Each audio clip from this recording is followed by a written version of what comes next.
Ed Kelly is a fountain of knowledge and has been involved with psi research for most of his impressive career. He's a professor at the University of Virginia Division of Perceptual Studies, has written a number of celebrated books, and is fascinated by parapsychology, consciousness, and what happens after we die. This is my second interview with Ed. Please see the link in the description to find the first.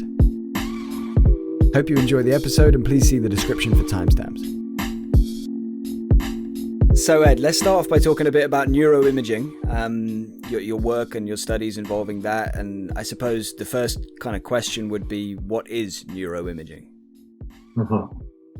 Well, it's certainly one of the great advances of the past several decades that we can now, to some degree, find out what's going on in a living and undamaged human brain as that person, its owner, tries to do one of many different kinds of tasks, either perceptual or cognitive tasks, or in our case, some kind of a controlled psi task, like guessing a hidden target or having an effect on some kind of a physical system.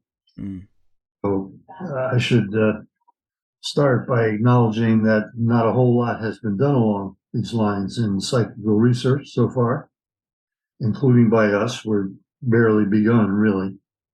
But the path is now open to do this kind of research. Yeah. And, well, I'll give you a brief explanation of why it seems so important. Let's talk about ESP, for example. Yeah. For much of its history, ESP has been kind of a statistical abnormality. That is, people are guessing cards or something of that sort. They do so better than would be expected by chance. It's just a purely statistical thing, unrelated to other things that we can measure. And in general, it's very good to be able to anchor an anomaly in something else that we can measure. And given the temper of current psychology, anchoring to physiological things is the best possible place. So that's a general motivation for doing that kind of research. Yeah. Specific one is this. Let's say we're doing a card guessing task. Suppose we find something that correlates trial by trial with correctness of the response. Now we have the possibility of statistical control, because we could do another session, look for trials that have that signature in them, with the expectation that the scoring rate would be higher on those trials than on the trials as a whole. Yeah. So you've already got some degree of control of the phenomenon. It might also turn out that those conditions are something that we can help to, say, instantiate or stabilize, and in that way improve the performance through biofeedback or something of that sort. Mm-hmm. The better. There are also some more esoteric possibilities. For example, my Ryan research colleague, Helmut Schmidt, the physicist, remember we talked about him a bit last time. He did lots of mind-bending experiments, but one of the most mind-bending was one in which he studied PK. And the main vehicle for that was what amounted to a kind of a electronic coin flipper that was generating heads or tails, let's say. And the subject's task is to cause that thing to generate more heads than tails, or more tails than heads, randomly selected. Well, now, Helmut experienced quite a bit of success with that in a long series of experiments. And being a physicist, acquainted with some of the bizarre things in quantum theory, he decided that perhaps time should not be a factor in these experiments. Yeah, let me mention also that prior to this, he had done experiments where the thing that actually controlled the display was not really in the device, sitting right in front of the subject. It turned out it could be pretty much any kind of a device or a combination of devices, and they could be anywhere, in the next room or across town or hundreds of miles away. seemed to have no effect on the performance. So that's already kind of bizarre. But now comes the really weird part, the time thing. He did a series of these PK studies in which the targets that were being generated had actually been generated yesterday, let's say, and recorded on a tape. And today, during the actual experiment, he simply ran that tape through the machine. And yet, that didn't matter either. So it seemed as though the subject now is affecting things that happened yesterday. Mm. That's weird, don't you think? But not ruled out in quantum theory. Yeah.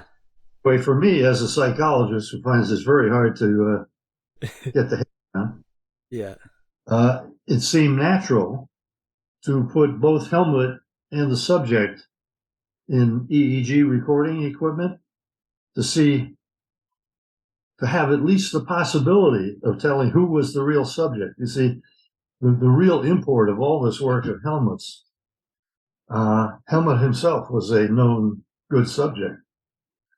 And the fact that in most of our experiments, we designate a certain person as the experimenter and certain other people as subjects doesn't really mean that that's how it is. Yeah. In general, we have this difficulty, especially when we're unselected experimenters are working with unselected subjects, of identifying who's really doing what in the course of an experiment. So in this case, I would really like to have a chance, at least, of telling whether it's Helmut yesterday or the subject today who's actually producing the effects, in hopes, I have to say, for me, of getting rid of this backwards causation business, which is philosophically confusing. Yeah, very, very much so. Anyway, so that's a long explanation. But this experimenter effect thing is really huge in parapsychology research and still very poorly understood and poorly controlled. For me, one of the main morals is work with gifted subjects, which I think is the right attitude. Parapsychologists, like psychologists in general, have been too prone, in my estimation, to presume that everybody has at least a bit of it, and we can study it, with convenient samples of undergraduates in our psychology classes and that sort of thing. I think it's more like other rare abilities, humor, creativity, musical genius, let's say, high jumping, whatever. That you really want to understand the thing, you got to study it and not sort of pale imitations of it. So your personal opinion on that then is that everybody has maybe some degree of access to these abilities, or however we want to phrase it, but then some people, either via persistent work or training or just via whatever, just chance, they have much higher levels. Is that what you think, or am I? Yeah, there's actually some history here. It goes back to the 1970s. There was a paper by a guy named Brian Miller, which argued that there are two classes of individuals completely disjointed. There's most people who have none at all, and a small number of people who have a lot. Yeah. Now, I think that that's an exaggeration, but I think the real distribution is like this. You looking at it, here's a number of persons, here's amount of ability. Most people have very little. Smaller and smaller number of people have more and more of it. A very few people have a lot. Mm. In my estimation, those are the people that we really need to concentrate on. And in fact, historically speaking, a lot of the best evidence for the existence of psi phenomena is concentrated in people of that sort, selected for intensive study. One of them being this guy that I told you about last time. Yeah. We want to get him back. Yeah. Now that we're really studying what's going on. So take me back then to the neuroimaging experiments and just tell me a little bit more about the psi experiments themselves that you conducted and what the results were. What did you see? Did you observe changes? Well, I have to admit that we haven't done enough to have much of an answer about that. we've mainly built infrastructure for the studies that we want to do. Got you. On the other hand, we did quite a bit in the old days when we were at Duke in the engineering school there. Yeah. So, for example, yeah, I mean, the program of our current lab really emerged from the initial 10-year effort at Duke. And we started with traditional Rhine-style card guessing work and had some real success with that. Much of it with this Bill person. But along the way, we were also becoming more familiar with the broader historical and cultural background of psychic phenomena. And what became clearer and clearer as we went deeper into it was that these phenomena are not sort of scattered randomly in space and time, but concentrated in relatively small number of individuals who seem to be specially gifted in some way, and or social circumstances, or more accurately, certain kinds of apparently psi-conducive states of consciousness. Mm-hmm. So, for example, it's come to light that, it was evident even in 1886, when the first great book was published about apparitional cases, that many more occur in this kind of twilight state between waking and sleeping than be expected based on the amount of time people spend in that state relative to the whole day. Yeah.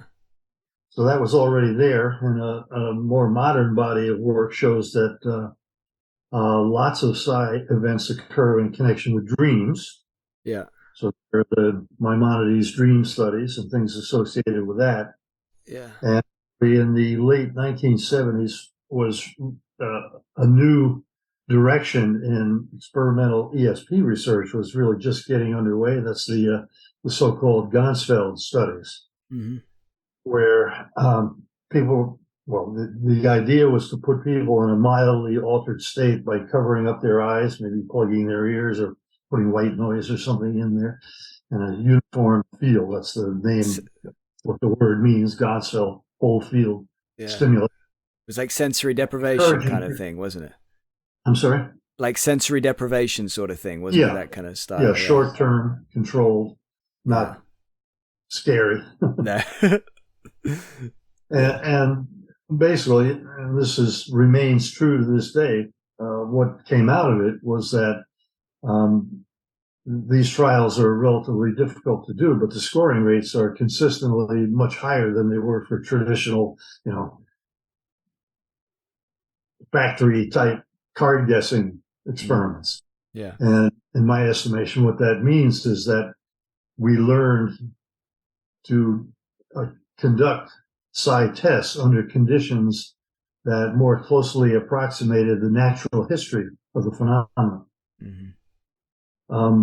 In about 1980, well, let me go back a moment. Other cases in point are things like mediumistic trance. Yeah. I mean, the great mediums of the late 19th and early 20th century typically operated in what clearly were very unusual conditions physiologically. I mean, Miss Piper, for example, was subjected to things like open bottles of ammonia held under her nose. She wouldn't even flinch. She, for all practical purposes, wasn't there. Wow. You couldn't do that, I don't believe. I'm sure I couldn't have tried that. Yeah.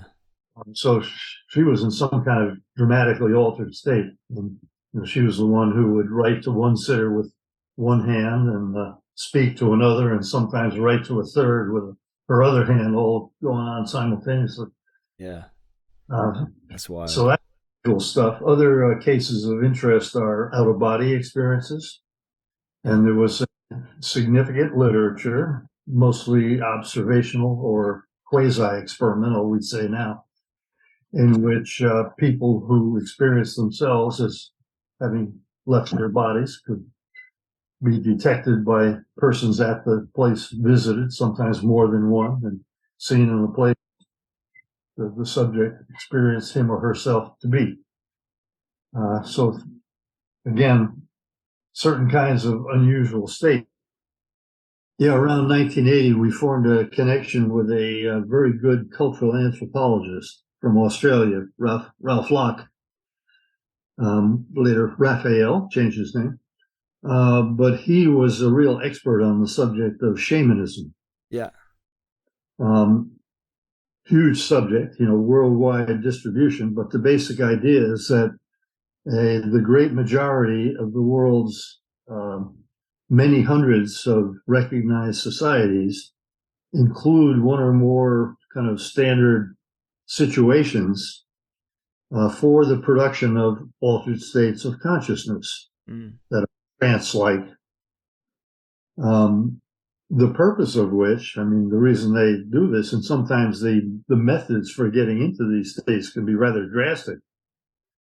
And the point is that the states are highly valued culturally, specifically because they're expected to produce useful results, like finding game or lost objects, or discovering, who was the sorcerer who did X to person Y, that kind of stuff. And just because those skills are so highly valued, people are willing to put themselves through sometimes astonishingly drastic procedures. To give one example that Raphael studied in some detail, the Kung Bushmen in the Kalahari deserts. They dance and clap and stomp around a fire that goes on for days at a time, fasting the whole time. No sleep, deprivation of water.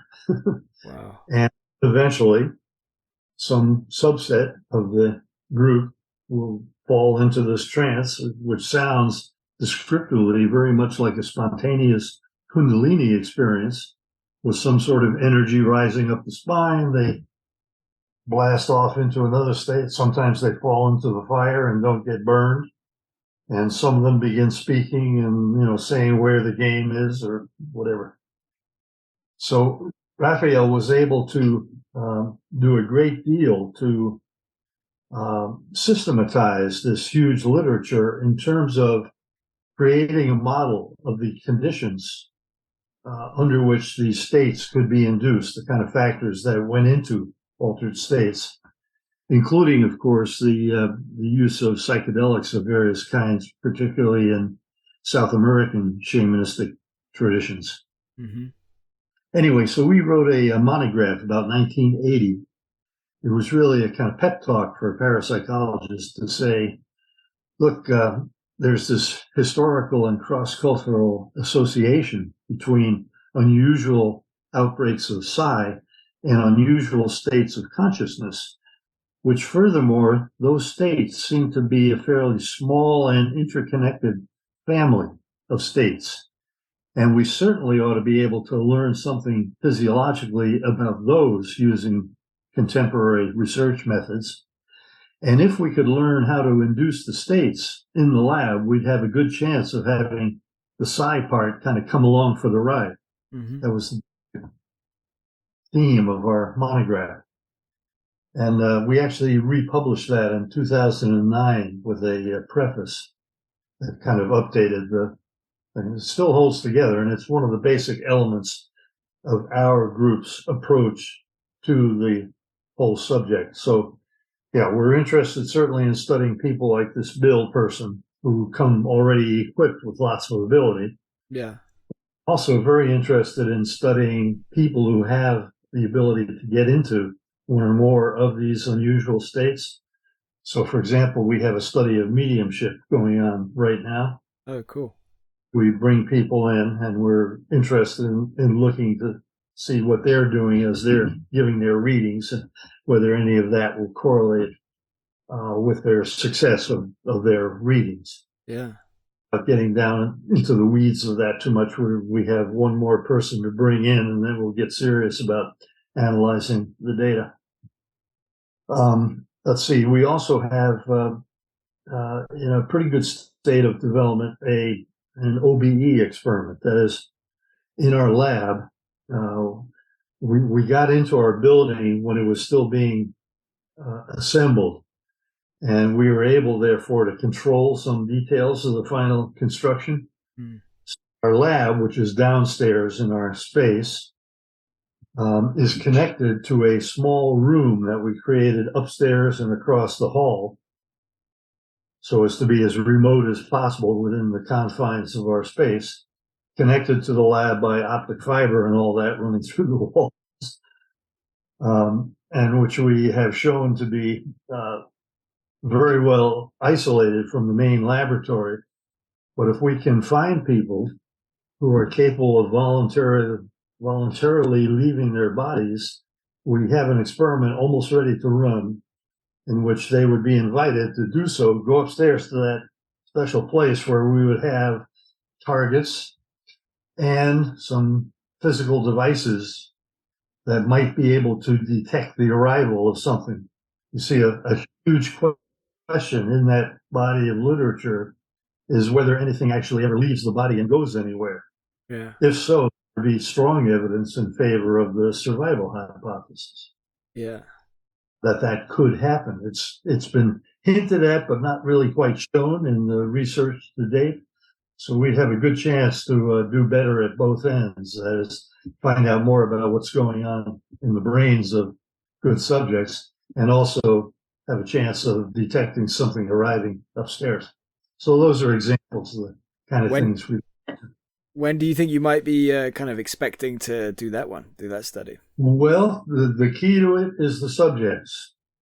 We have not yet discovered anybody that we think is really suitable to do that experiment with.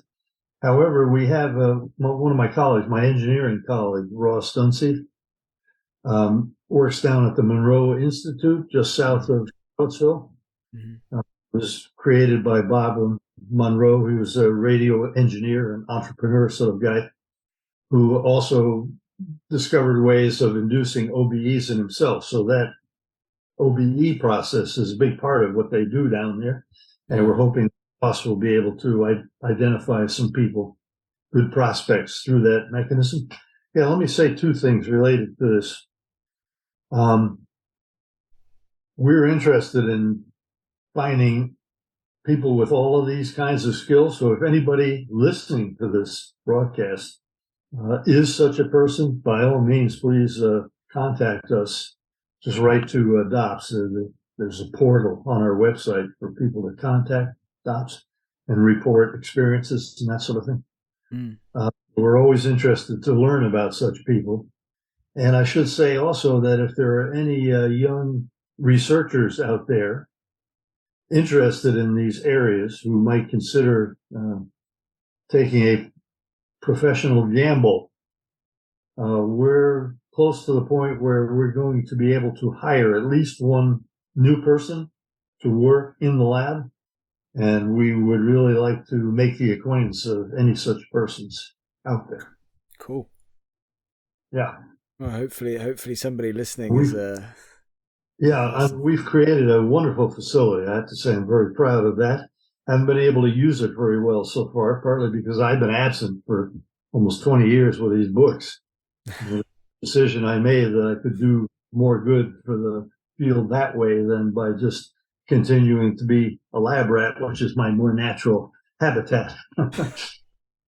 But need to staff up the lab and really start to utilize it, because it's a tremendous resource and poorly utilized so far.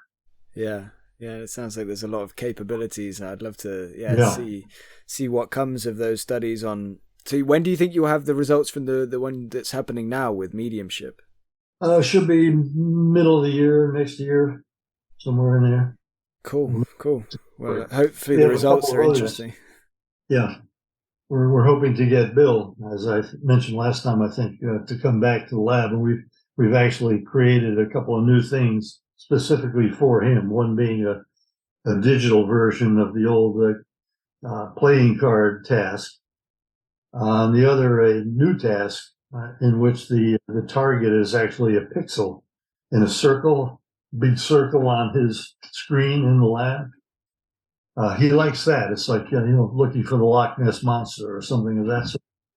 And actually, another of our engineering colleagues, Jim Lenz, has worked out the exact statistics for that task, which depend on the response. I mean, if you think about it, if you pick a target right at the center, you can only be wrong by a radius, right? Yeah. Whereas if you get bold and pick one out near the circumference someplace, you could be a diameter off. So what happens depends on that. And Jim has worked out the exact statistics for that situation. So we're ready to go for him. And he likes it. So he's convinced that he and an old law school buddy of his, who will be the agent upstairs in that other room, looking at the target, but safely isolated from Bill. He thinks the two of them together will certainly be able to get at least one exact hit. I mean, this is a case where the targets are so scarce and so closely packed together that even if you knew exactly which pixel it was, it might be hard to, choose it with your mouth. Yeah. I'm guessing his confidence means him and his friend have been putting in some like practice on these kind of things. Yeah. We've got him a practice version now, and he's starting to play with it. Oh wow, cool. Yeah. So he's agreed to come back at some point. Do you think that would be next year, 2023, or when do you think that would be? It could be as early as next month. Oh wow. He's trying to wind down his law practice. Last I heard, he had a brief that he thought was going to take him 2 or 3 weeks to write, which would have put him into the first week or so of December. So he may possibly come in December, otherwise early next year sometime. Try to know a Northern Plains winter. Yeah. Do you know if he plans to go public at all, or if he's gonna kind of keep himself on the down low? Well, the other part of this is that we have been talking for years about doing a small book together. A little book specifically about him, which would summarize a lot of the experimental work that we've done, hopefully adding, this new stuff, particularly if it works out well, but also including a chapter by him in which he reflects on the role of psi in his own life. Wow. Yeah. He's got lots of childhood memories and stuff like that. He's got a brain that's just constantly seething with ideas. And he's reflected a lot over the course of his life about the nature of psi and its potential meaning for human beings in general and himself in particular. And I know he's been trying to pack all this into a small book, 100, 150 pages, something like that, like Luria's book about the mnemonist. Well, I hope you do it, because it sounds like it'd be fascinating. That might be my swan song, actually. Yeah. Well, I look forward to reading it. In terms of psi, again, the kind of state of mind. Do you think, again, we're probably in speculation because you haven't managed to do enough of these experiments to have any kind of answer really, but do you think your mood, can play a part, and do you think what the settings you're in, and do you think it's like every other kind of health thing, well-being thing, like good sleep, good diet? What are your kind of gut feelings on things that would aid it in this sense? Yeah, this is a big subject, of course, and there's lots of popular lore, airport books, and that kind of stuff. I can't say we really know all that much. There's been some work on moods. Jim Carpenter, for example, if you haven't seen his book, First Sight. Who was it by, sorry? Who was it by, did you say? Jim Carpenter. Jim Carpenter, okay. First Sight. It's a very good book which summarizes a lot of the psychology research on factors that help or hinder psi performance. He's been, as much as anybody, interested in studying the effect not just on scoring rates but on variability. In a controlled forced choice task, we know a lot about the chance distribution of results in terms both of the means and also the standard deviations. And it's clear that the variability results can also change as a result of various psychological factors, including moods. So Jim summarizes a lot of that literature in a very elegant way. Okay, cool. What about in terms of the limits on psi? Do you have any kind of comprehension of that? Again, I know we're kind of speculating. We have to a little bit, right? But do you have any understanding of if there is a limit, or what you think that might be? Like what is possible with it? Well, this is one of the big problems in psi research, because we really know nothing about limits. Yeah. The interesting properties is the apparent absence of limits to the extent we've learned anything. For example, distance in an ESP task. It's not entirely clear what the situation is, but I think it's fair to say that so far we see essentially nothing in the way of any kind of spatial limit. One paper back in the 70s that purported to find one, but I think it failed utterly to establish the point. It was an example of a parapsychologist who didn't know much about statistics working with a very good statistician who didn't know or care very much about the experimental realities he was applying methods to. So far, very little in the way of limits. Same for PK. There's a very good book by Steve Rowdy called The Limits of Influence. He was Steve is very close to a now deceased psychoanalyst who argued, for example, that a lot of apparent evidence for precognition could be understood alternatively as involving things that were in fact caused by the apparent subject of the precognition. Now that gets morally complicated when the event precognized is something like an airplane crash, for example. Yeah. Again, it's too big a literature for me to summarize compactly, but I would say that the jury is out. There are known cases of psychokinesis that go way beyond what we've seen in the laboratory. To give the most extreme example known to me. I was going to ask for that, the most extreme example you know about.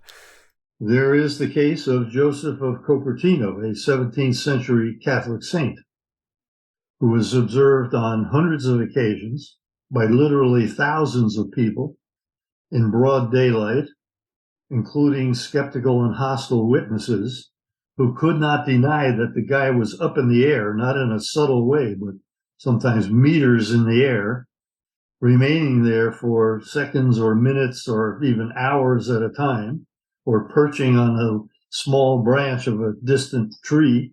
I mean, and these are people who testified to what they observed in the subsequent canonization proceedings, where they knew they were under oath, so to speak, and if they were found to be lying, would go straight to eternal damnation, or at least they so believed, and yet continued to testify to what they had seen. Wow. Joseph, I must say, while certainly the most extreme case known to me, is not the only case.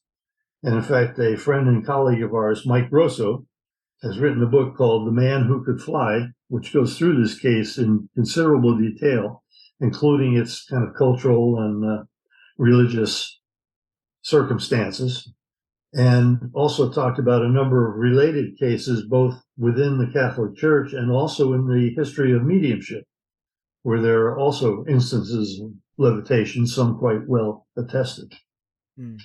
So I think the evidence for levitation is inescapable. Now, in the case of Joseph, it's really interesting that every single levitation occurred in connection with a state of ecstasy. That he was subject to these kind of spontaneous ecstasies. They could be produced by all kinds of circumstances, including, prayer, his customary religious practices, but also by events that happen. Seeing a beautiful painting of the Virgin Mary, for example, is one that characteristically sent him off into one of these states, and he'd let out a little shriek and then sometimes rise in the air. The interesting feature is that although ecstasy was required for levitation, not all ecstasies were accompanied by levitation. That is, it was necessary but not sufficient for levitation. And there's kind of a long history here that I won't go into. Discussions between Henry Stapp, quantum theorist, and me about Joseph. How Henry tried to explain Joseph. And this is clearly a big challenge for physics. Yeah. Let me just mention in passing that Chris Fuchs, the developer of cubism, one of the many ontological interpretations of quantum theory, he's convinced that his theory can account for Joseph. So that's something to file away for possible future reference. Wow.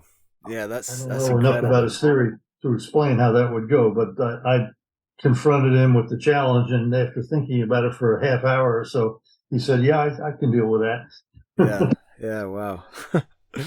That's probably hard to get my head around. Yeah.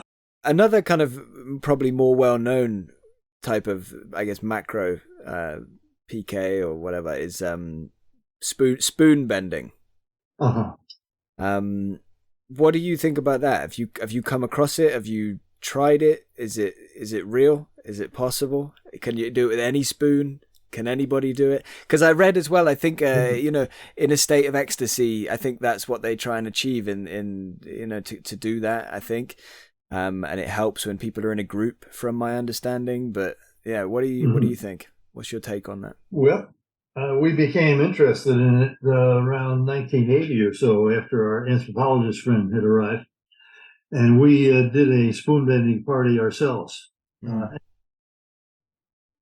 With a number of faculty present and other invitees. We had about 100 people. Ralph and I had gone around for weeks beforehand to yard sales to buy the biggest, toughest silverware we could find. And my engineering colleague, Ross, who was an undergraduate at UVA at the time, brought in a couple of steel bars. Oh, wow.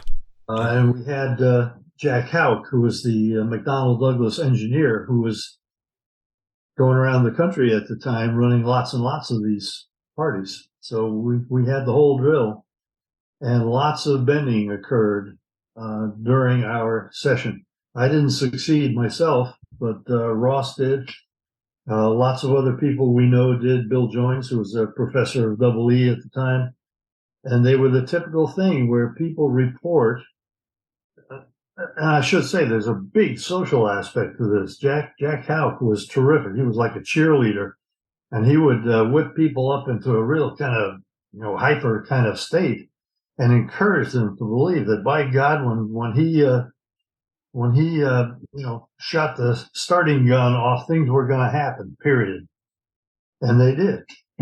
And these big, heavy forks and spoons got made into rotini. And typically people would have this experience that nothing was happening.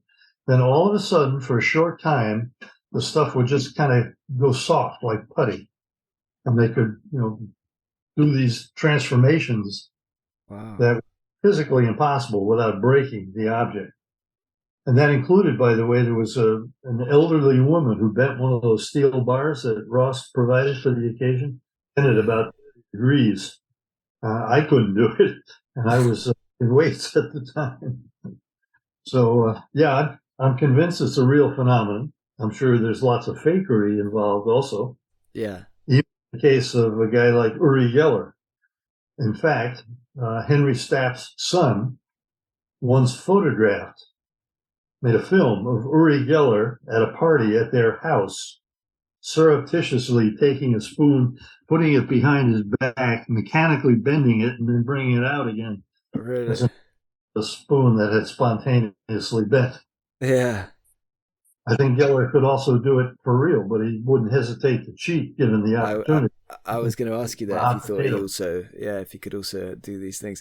That's a really interesting phenomenon, isn't it? Where these people that have these abilities, not just this, it happens with mediumship too, where somebody Yeah, that has the ability then feels compelled for whatever reason, or maybe it's even a subconscious kind of, force driving them to then cheat. And it yeah, just, it makes no logical sense, obviously, because they're simply getting caught in one little act of cheating like that to gain not much can throw every genuine bit of phenomena that they might have achieved in the yeah, past under the spotlight.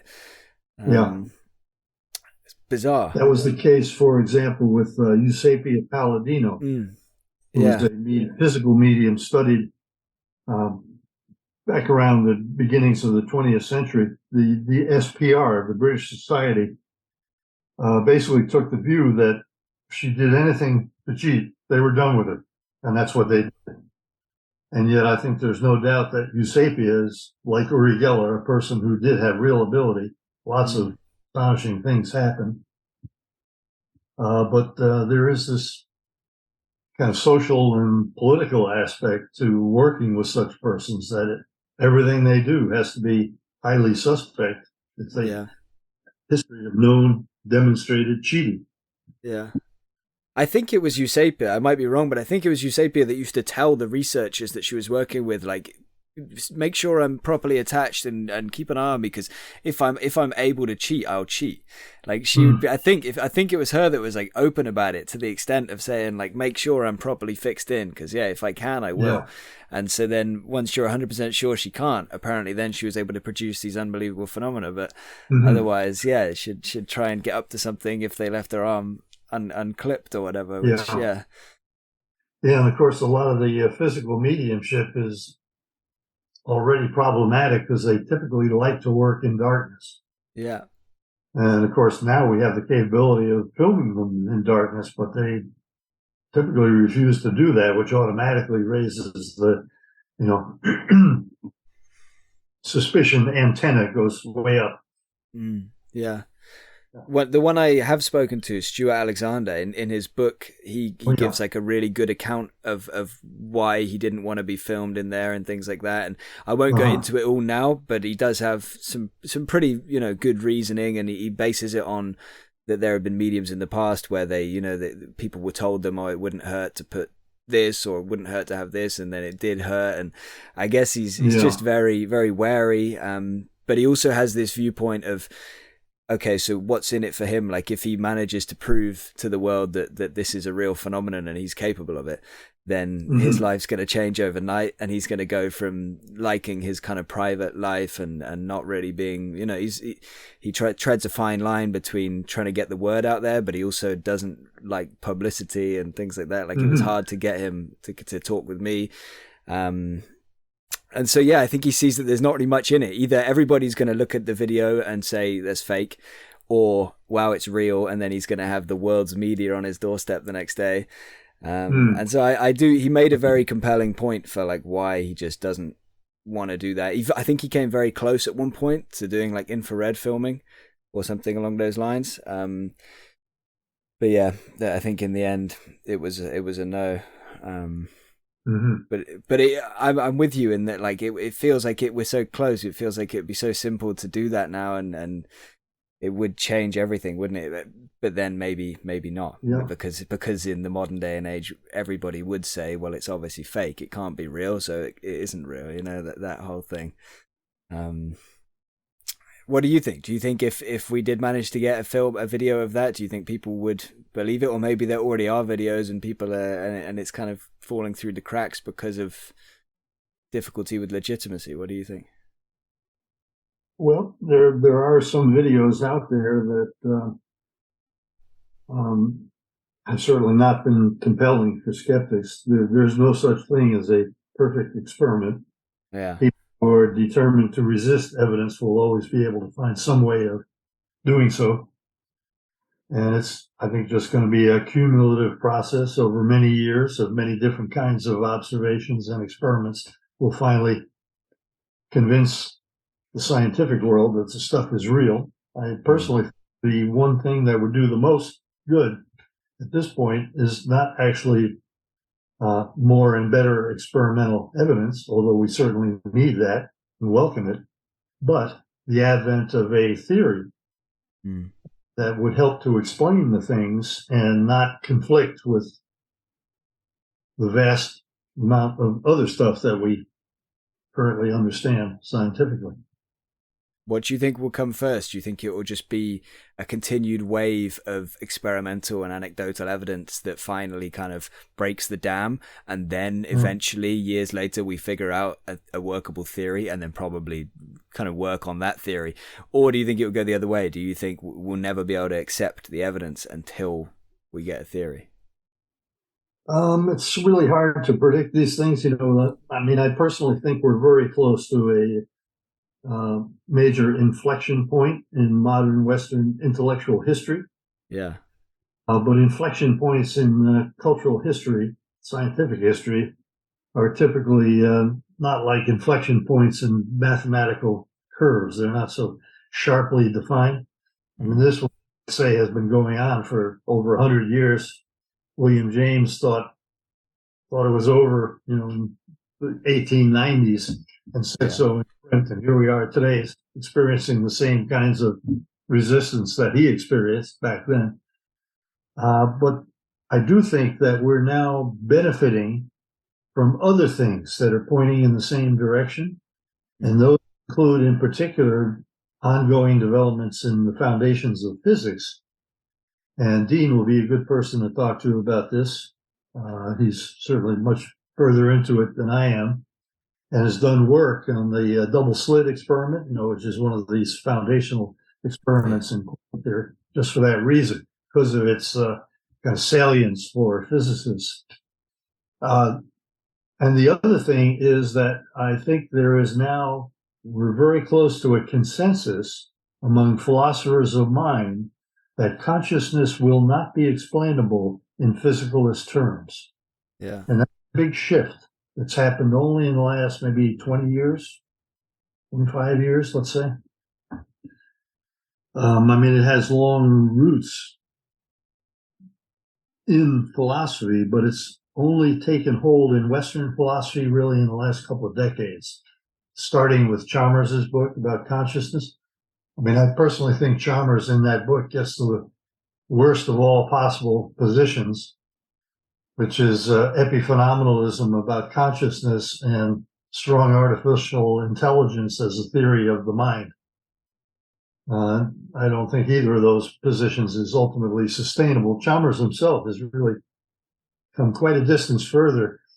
I have no direct interactions with him, but he's on record in print now as sketching a scenario that he thinks is probable for many people. It might include himself. I'm not quite sure. It certainly includes me, which is one in which you start out as a physicalist, come to the realization that physicalism just won't cut it in the end. There are going to be things left over that it can't deal with. Then you try to make some relatively small change, like go to dualism, and then give that up and go to some more extreme kind of position on the metaphysical position, let's say, one of the various idealisms or panpsychism or something of that sort. So I think he's now somewhere between dualism and idealism. But he carries a lot of weight in that community. Yeah. And you, I think we talked about it a bit more last time. Panpsychism, is that kind of your thoughts on it? Yeah, and again, you explained it in more detail last time. Yeah, it comes in a variety of flavors. The one that's been most popular so far is the one I think is least likely to succeed, and that's what's called a constitutive micro panpsychism, where whatever the smallest elements of reality might be, they actually have some kind of interiority associated with them. David Ray Griffin, who's a big whitehead expositor and promoter, likes to call it pan-experientialism rather than panpsychism, to avoid suggesting, that quarks are thinking about their existence and that sort of thing. But there are huge problems, a family of problems called the combination problem, which is how you get from these little things to bigger things that have more and more complicated conscious experience. And actually, Bernardo Castro, in his chapter in Consciousness Unbound, gives a really powerful indictment of that kind of a picture. He just doesn't think he can possibly succeed. And now a growing body of reputable philosophers who are interested in things like cosmopsychism, that is, that the entire universe may have associated with it some kind of a possibly higher, possibly very mechanical. If you listen to Schopenhauer, Castro inclines toward the Schopenhauer view of the big mind, that it must be a fairly primitive sort of a mind. I am more toward a higher consciousness picture of that thing, whatever it is. Yeah. Big subject. Yeah, massive. And you think... But these are ideas that were current, over 100 years ago, just kind of went away. They weren't ever disproven or falsified in any serious way. It was people like Russell and Moore basically said, hey, look, the simple physicalism seems to be working so well. Look at all the goodies we have. They must be right. And people have taken that view until quite recently. Yeah. But I think it's now clear that things are more complicated than that. Yeah, and you mentioned that you think we're kind of coming to a turning point, and it does feel like this is becoming way more talked about, way more available to be talked about, and there's less stigma attached to saying that we're not just purely living in a materialist reality. Yeah. But yeah, it's a huge subject, like you say. Do you think consciousness, I think we might have mentioned it last time, do you think it's fundamental? Do you think... I do, actually. I mean, I'm very attracted to views like Advaita Vedanta. About the same time I was learning about experimental parapsychology, I just happened to find my way over to the Ramakrishna Vedanta Center in Boston.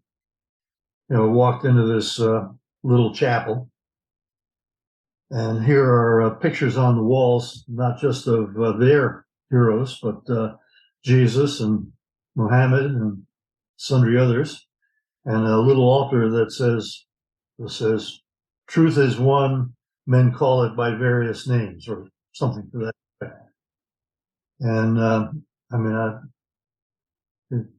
as a lapsed Catholic, it really hit me like a ton of bricks. So, wow, that's the kind of, if I were ever to have a religious point of view or a spiritual point of view, it would be something like that.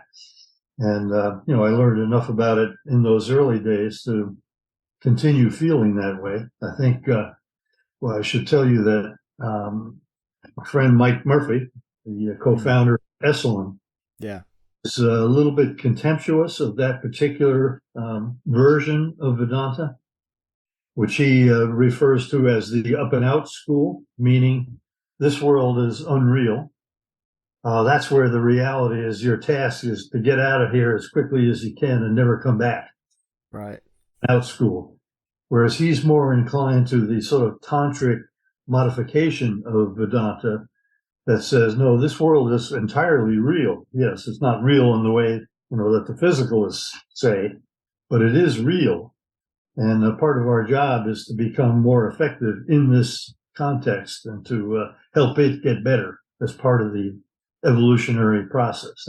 That's his evolutionary panentheism, Mike's fundamental point of view, which he argued for, by the way, is an elegant last chapter in Beyond Physicalism, where Mike goes through the basic ideas of evolutionary panentheism. Wow. So I'm inclined toward that picture. Yeah. None of this is established beyond reasonable doubt. At least there is now real discussion of the various alternatives, all of which are quite similar to each other and extremely different from conventional physical. Yeah. Yeah, and that's the key, I think, is everybody realizing that doesn't work anymore, and so then we can continue to try and figure it out. Where do you think memory is stored? Do you think it's in consciousness or in the brain, or kind of split between both? Well, this is another big complicated subject. There's a good chapter. All of my questions are going to be like that. Things that we could talk about for a good hour at least. I mean, if survival is for real, and I think it probably is, then memory is clearly not stored in the brain, at least not entirely. Yeah. Bernard Carr, our friend, astrophysicist, cosmologist, thinks of the brain as providing pointers to where information is, wherever it might be, who knows. Interesting. Consciousness. Is there some greater consciousness that subsumes all of our individual consciousnesses? That's been certainly part of spiritist beliefs for a century and a half or two. So I don't know, but I think our chapter in Irreducible Mind goes a long way towards showing that the conventional kind of trace theory approach to the subject is not going to cut it. In fact, the problems of memory share a lot with the basic problems about consciousness, about there being a point of view and an owner of experiences and all that sort of thing. Yeah, complicated stuff. What about consciousness and psi, I guess, as well? I think last time we spoke, you mentioned something about PK in mice, and it kind of stuck in my brain. But what are your thoughts on like consciousness and psi in animals, like non-humans? Mm-hmm. Do you think they all have consciousness? Do they all have the potential for psi in their own way? Yeah. What do you think? What are your thoughts? Yeah, I'm inclined to think so. Of course, Descartes famously thought that only humans were consciousness. John Searle responded to that by saying, anybody who thinks dogs aren't conscious hasn't met my dog, Ludwig. I love that. Yeah. Anyway, yeah. And actually, it's interesting that even a current physicalist theory of consciousness, namely the integrated information theory, really leads to the expectation that consciousness is much more widely distributed in nature than most scientists have thought. Yeah. Potentially even in plants, single-celled organisms, organisms without central nervous systems. And I am inclined to think that that's probably the case. I've been trying for years to get my Berkeley neurobiologist colleague, David Presti, to organize an Esalen fellowship devoted specifically to the subject, how far down in the evolutionary tree. That's what I was going to ask you. You keep reading my mind, Ed. Yeah. A lot has been written about this, and there's a lot of stuff going on right now, for example, about plants. Yeah. Relevant to this conversation. Yeah. Do you think there's a chance it could go down that far? Yeah, possibly. Because I know there's some fascinating things with plants. Like I talked to a plant expert on this podcast before I rebranded it to Unravelling the Universe. He's a guy that was he's always been involved with plants. He went on a plant hunting trip to South America, and he got kidnapped for a best part of a year and held there. And so I talked all about that experience, and we talked about plants. And while I was talking with him and while I was researching for it, I learned that there are, plants kind of communicate to each other. Like they can communicate in different ways to say there's a predator nearby, and X, Y, and Z. Like there are different things they do. And things that we don't really understand, and it's interesting. Just by way of background, William McDougall argued in Body and Mind, his book of 1911, that paramecia show signs of having some low level of awareness. Paramecia, did you say? Paramecia, yeah. Single-celled organisms. Right, okay. And I think there's more openness to that idea now than there was at that time. Yeah. Yeah, it's amazing. Yeah, dogs definitely. There's no question. Whitehead was sometimes described as a person who thinks that physics is the study of very small organisms, Yeah. like subatomic physics. Interesting. Yeah. Like quantum ones. Mm-hmm. um on to meet back to mediumship for a minute. You mentioned Yeah, last time that your sister, when you were kind of, I think it was when you were at university, or around that time in your life, you found out your sister became a medium. Is that something you're happy to talk about a little bit? Like what that was like and what kind of medium she yeah. was, and if she ever Mm-hmm. kind of brought information through with you, and yeah, just generally, if you'd just like to share a little bit more about that. Sure.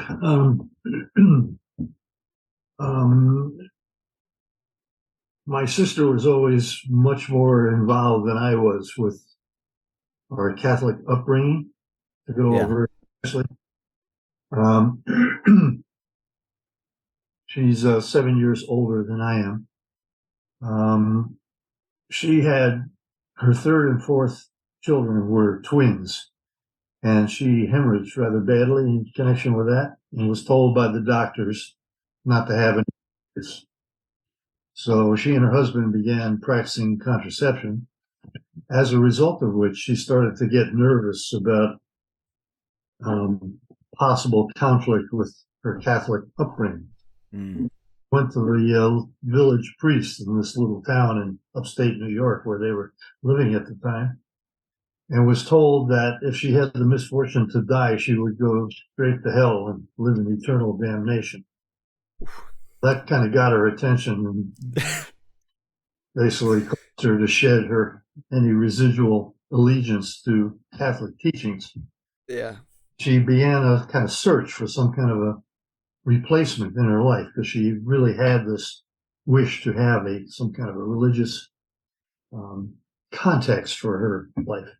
She ended up in a thing called the Spiritual Frontiers Fellowship. It was kind of a pan-Christian kind of faith, really, and operated in terms of little local groups, which usually included a medium. So there was a medium in this little group in her small community there. And she began going to those. And she soon learned that she had the ability to do automatic writing. She was doing that. And the medium in that group told her that she was being prepared for mediumship herself. Mm. Reported various things like having these kind of tingling sensations in her throat when the medium was doing her thing. And sure enough, in a short time, she began to manifest the same kind of mediumistic behavior. So by the time I got wind of this, she was now established in her own little circle. She was the medium. And I read probably 1,000 pages of her automatic writing. And I went to a couple of her services. The automatic writing, I have to say, I mean, it was interesting to look at. It's all run together. It's this kind of continuous stuff, rather hard Yeah. to read. There was one little episode in there that struck me as potentially significant from a side point of view. She had one of her daughters had an accident where she fell off her bicycle, banged up her shoulder, and she was kind of ouchy. Anyway, my sister kind of felt it very carefully and put her to bed with an aspirin or something like that. But then the next morning, she got a message in her automatic writing saying her collarbone is broken. You should take her for an X-ray, which she did, and it turned out there was a hairline fracture there. Mm. So is evidence for psi? Maybe, maybe not. You see, my sister is a nurse by training, and who knows when she felt, or maybe at some unconscious level, I mean, we know that people can feel a groove in a steel plate that's so shallow. I mean, the depth is on the order of wavelengths of visible light, and yet people can reliably detect that that's there. Maybe she felt that little crack somehow. Don't Maybe. know. Then came the actual service. And the situation is they talk and so on, do stuff. And then in the center of it for about half an hour, the medium goes into some kind of a state and delivers messages. Now, my sister's messages were mostly kind of, garden variety stuff about, pray for so-and-so who's, got this problem, eat this and don't eat that, and just sort of generic stuff. In fact, I have to say that I had read enough of William James at that point to recognize this. James commented about it over a century ago that he described the sort of the stuff that comes through from the other side, from these separate departments of reality, whatever they might be, as I forget the exact words, but something like a curiously optimistic blend of philosophy and water. That is, you couldn't help but suspect that much of it was all written by the same person, that kind of stuff. Yeah. And hers was very much in that genre. And in fact, it even extended the thing. This is another James observation. He pointed out that a typical cast of characters in these mediumistic controls, the persons who ostensibly show up, take control of the medium and deliver their messages. There's a typical cast of characters. In the United States, for example, there are often one or more Indians, red Indians, American, Native Americans, Christian saints, Oriental wise men. My sister had an Oriental wise man whose name was Wu Sun. And when Wu Sun came on board, her physiognomy would change. Her eyes would literally stretch out and take a kind of Oriental cast. Wow. I found that quite astonishing, actually. I don't really know, but I don't think anybody can do that voluntarily. Yeah. Some unconscious thing was happening that caused that to occur. The other thing I noticed right away that struck me as odd was that after one of these sessions, she'd be sitting there just kind of talking basically for half an hour. She'd rush into the kitchen, get a quart of orange juice and slug it down almost like she'd been playing full court basketball for the last 2 hours or something. So I wondered what that was about. But otherwise, there was really nothing much in her mediumship that spoke to my interest in paranormal stuff. It was benign, I think, and it actually, I think, was very good for her at a difficult time in her life. But she subsequently abandoned it. They moved to Maine, started a kind of subsistence farming existence there. And she kind of renovated her nursing career, developed a hospice program for her county, which ultimately became a model for the state of Maine. And then late in life, she became a Methodist lay minister, if you can imagine that. Took some courses in theology at a local. Wow. Yeah. Quite the journey. Yeah. Yeah, that's amazing. That is amazing. What do you? There's so many different things I could pick out there to ask you about. What do you make of you said William James picked up on the fact that lots of the time it will be Native Americans, or it will be very kind of the similar sort of characters that would come through. What do you make of that? What did William James make of that? If you know any idea why? Well, not really. Mike Grosso would be a good person to talk to about this sort of thing, because he thought about it a lot in connection with Joseph. Joseph of Cupertino. The fundamental psychological picture that we're working with now is one in which we have our everyday consciousness, which is clearly informed by our personal historical experience and whatever biological equipment we came in with. But there's also a deeper level in us, at least one, which is more broadly informed. And this, we're getting here into the same kind of territory that Jung talked about in terms of a collective unconscious as opposed to a personal unconscious. Yeah. And when he says unconscious, what he's talking about really is the fact that it's opaque to the everyday consciousness. There's a big difference between Jung and people like Myers and James, in that Myers and Jung really thought of that unconscious as being inherently dark. It's a big part of his psychological model throughout his career until the very last part of it.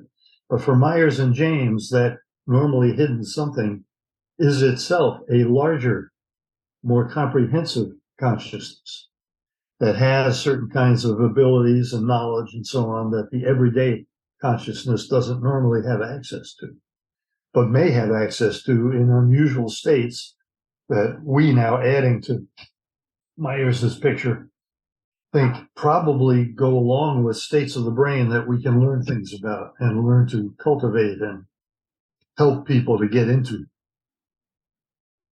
So that's the general direction in which I would look for an answer to this, but I don't have any kind of a good, pre-thought out answer. No, fair. That's fine. There's no worries.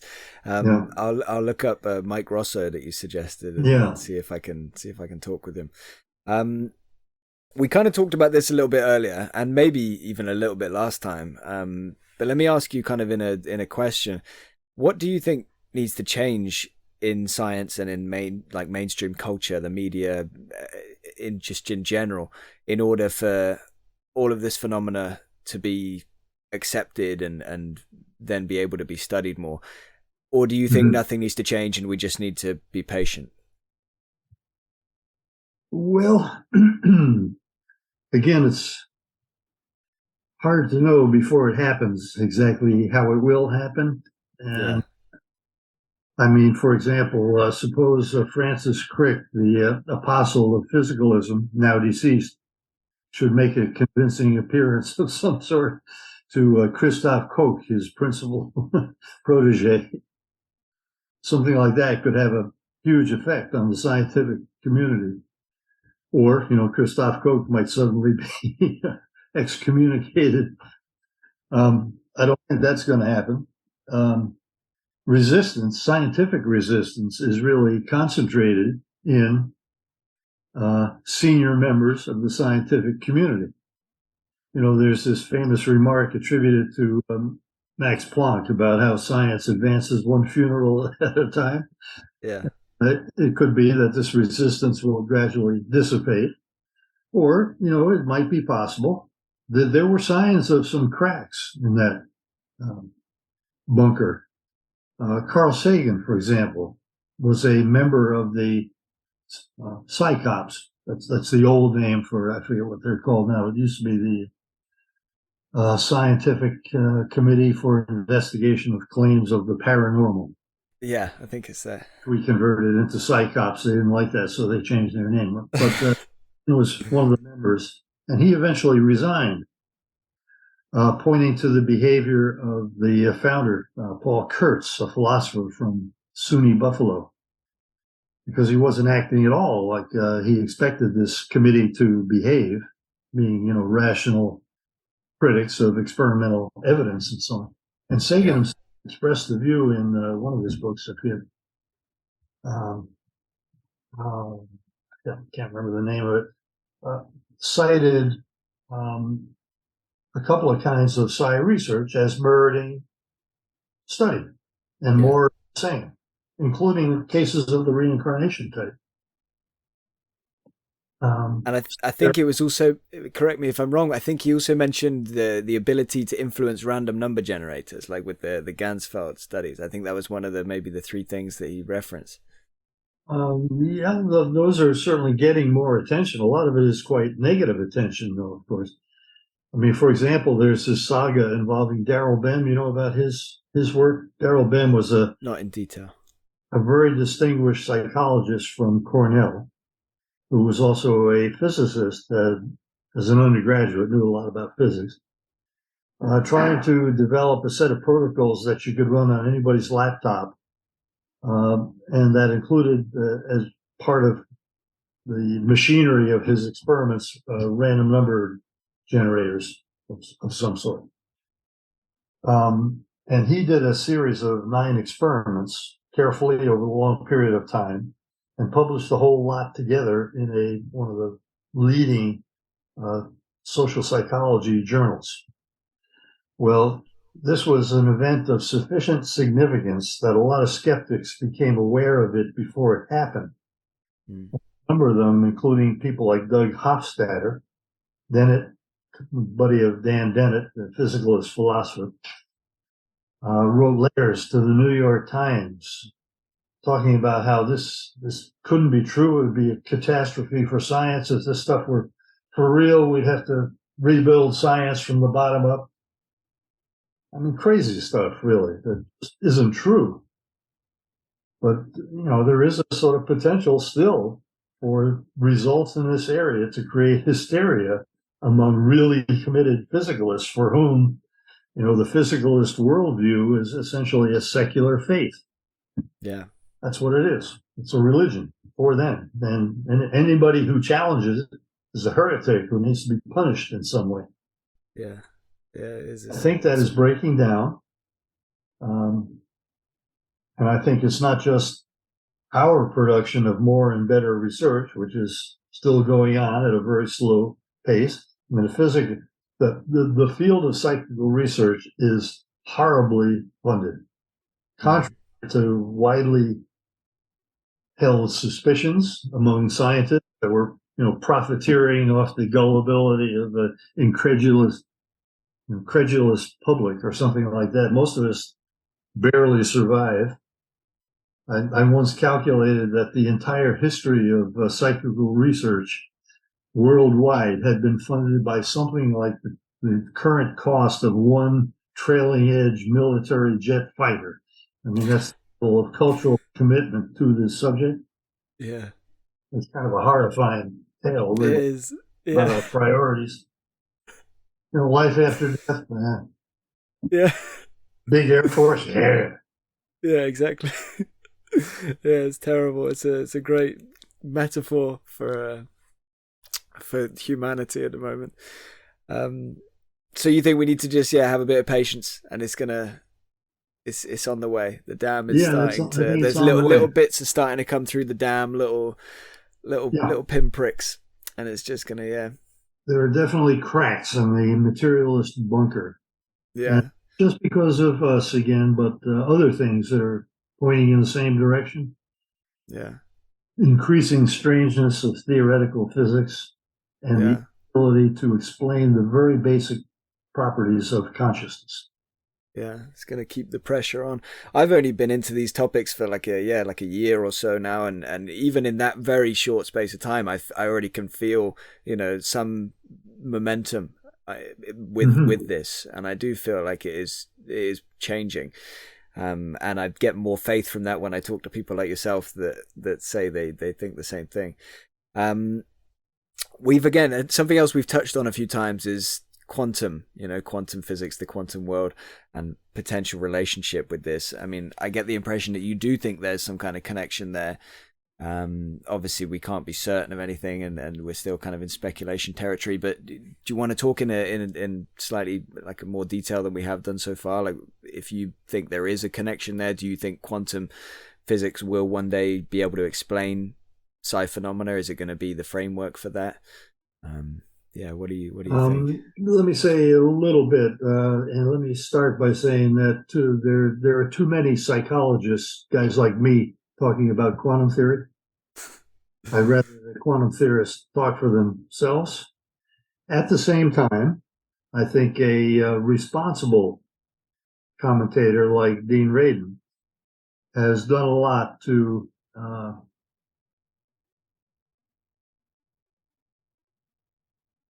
encourage the world to see that the reality pictured by quantum theory is definitely more friendly to psi phenomena than the classical worldview was.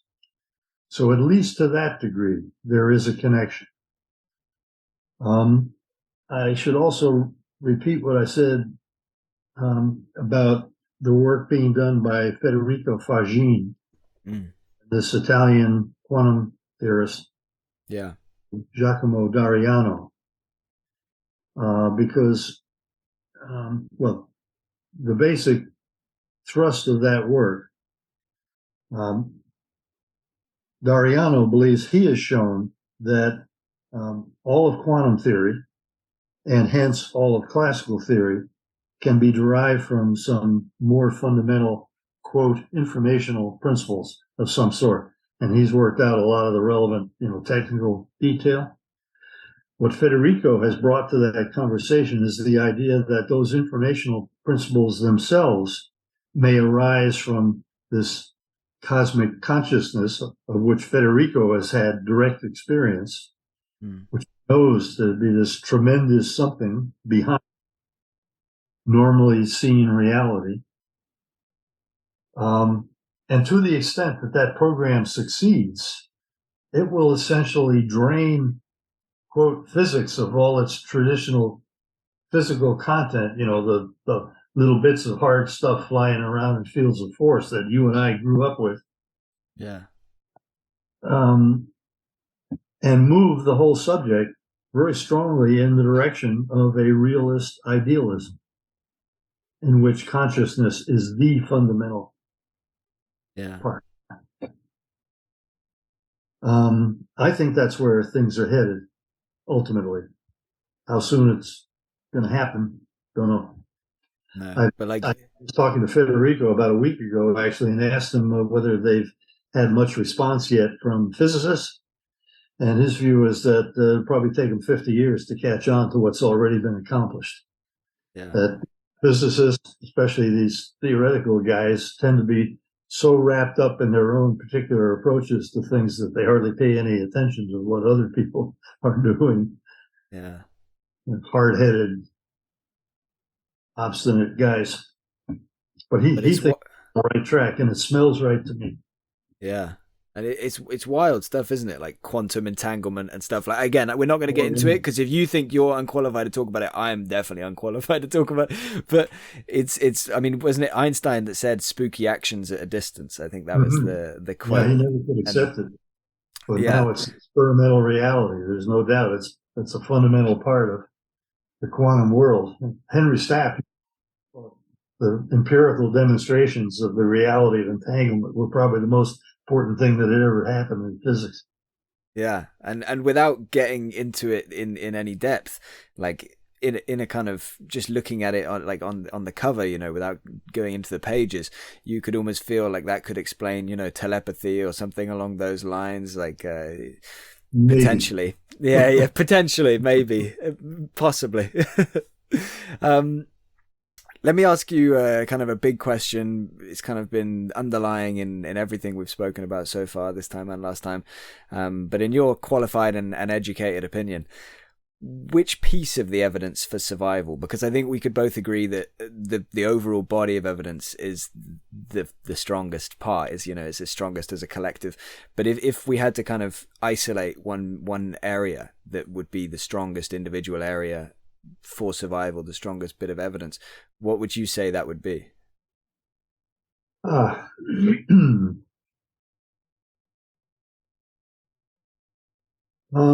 I guess I would say the rebirth cases.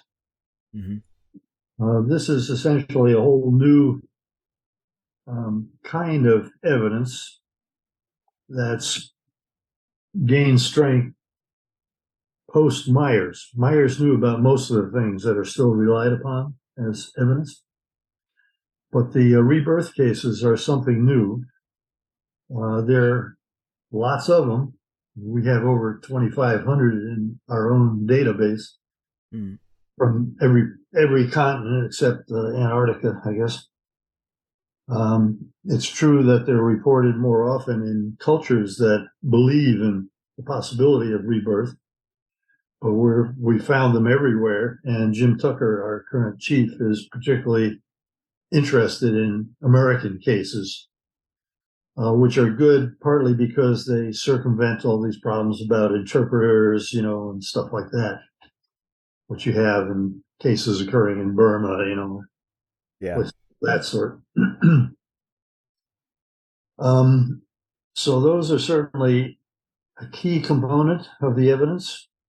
I'd have to say that I think in terms of impact, what may prove to be the most crucial part of the evidence is really the thing we talked about last time, namely near-death experiences occurring under extreme physiological conditions, such as deep general anesthesia and or cardiac arrest.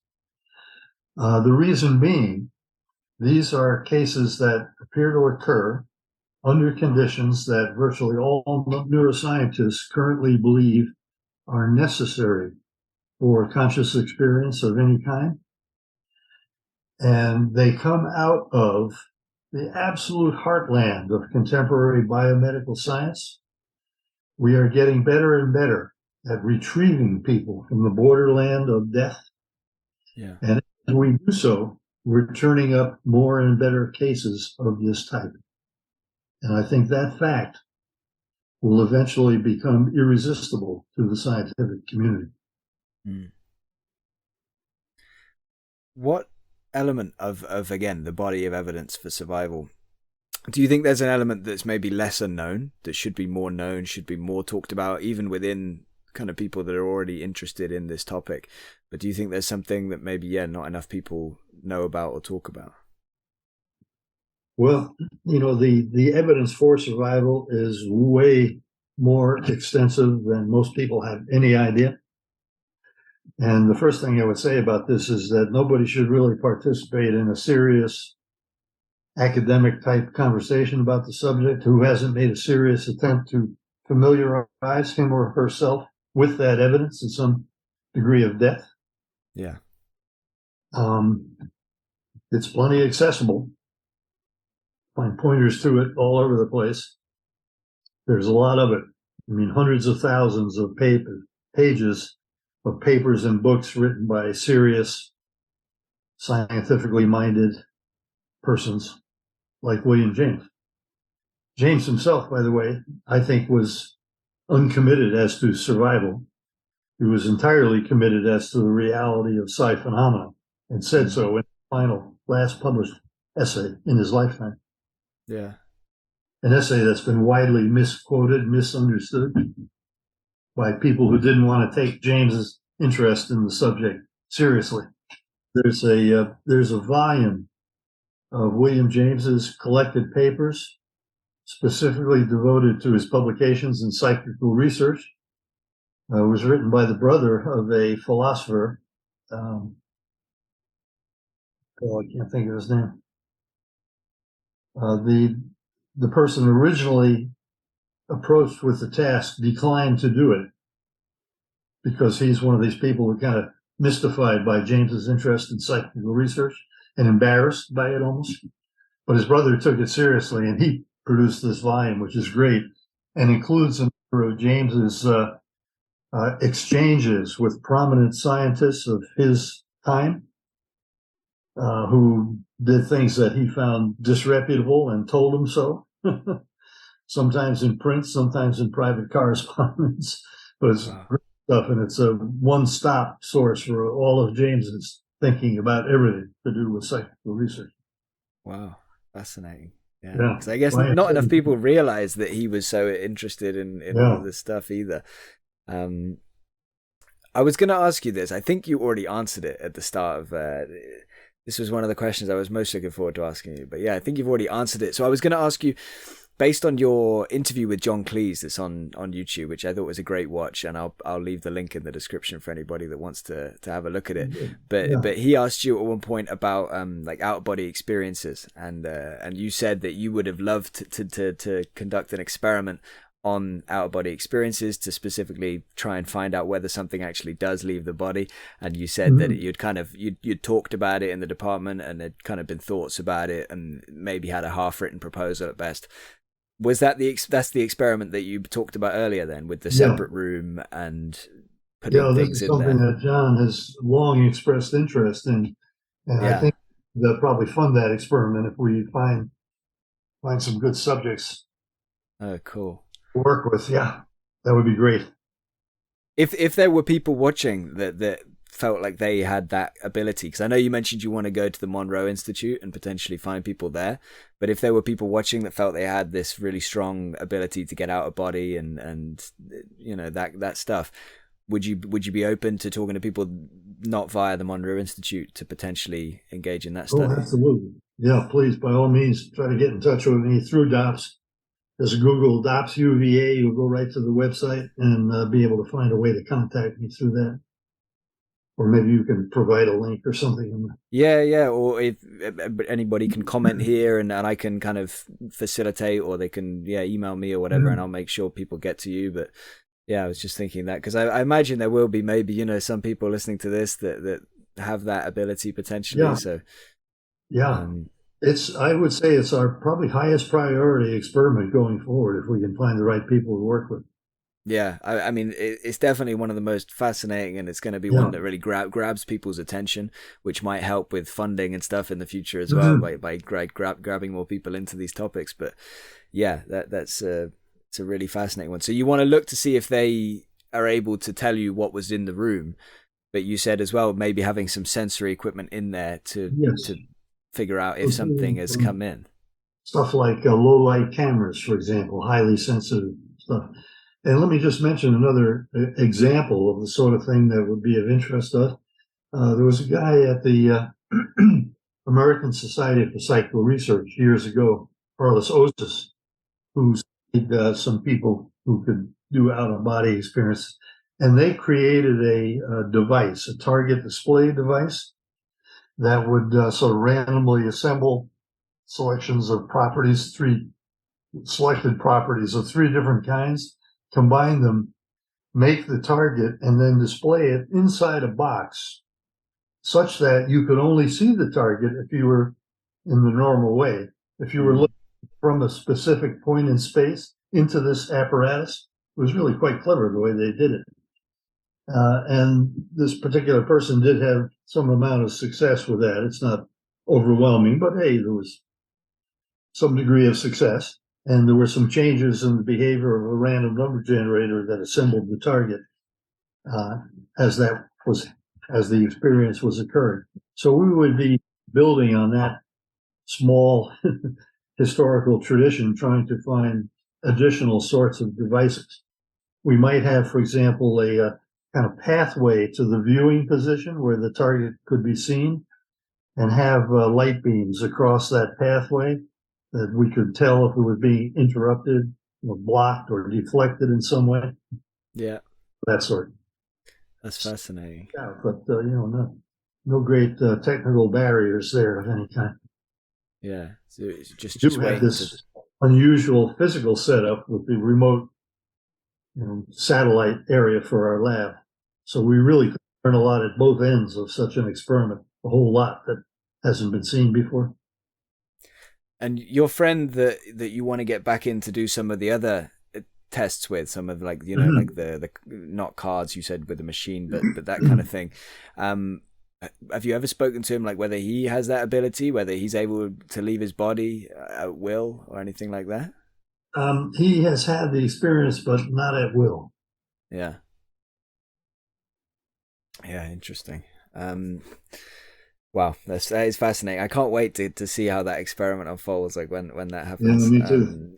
And as and when you've done it, you'll definitely have to come back on here and talk to me about how it went and the results, hopefully. And maybe the same with this mediumship one, depending on how interesting the results are of that. So let me ask you then. One thing about the mediumship experiment. Yeah, please. Yeah.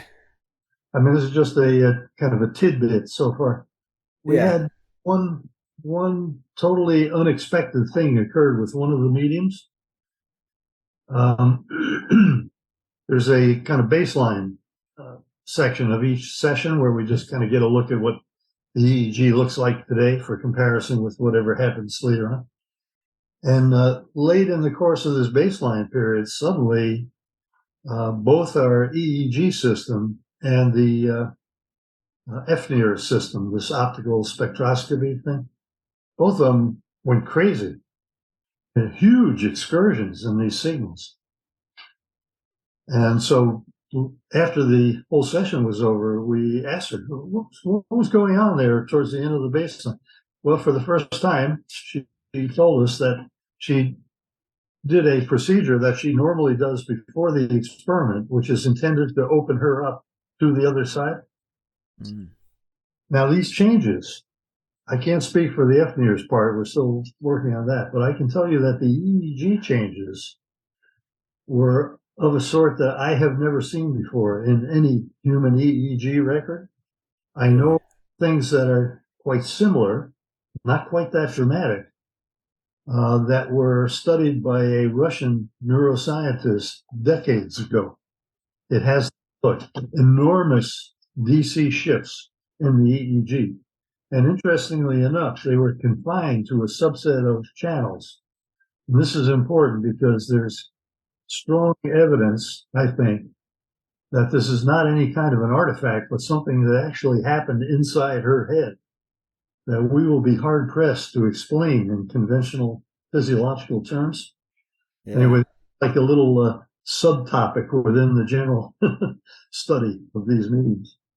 Wow, I mean, that is fascinating. I wonder whether that would be repeatable with the same person. I wonder if she tried to do that thing again on purpose. Well, we tried to have her do it again the following day. It was the last day of the study, and it wasn't nearly as dramatic on the second try. I have no idea why, but anyway, that's the thing with trying to find out about like something that's very unknown to us in a way, isn't it? Though we don't know what variables might affect it, and what other ways, and it's hard. It's like trying to chase something in the dark a little bit, isn't it?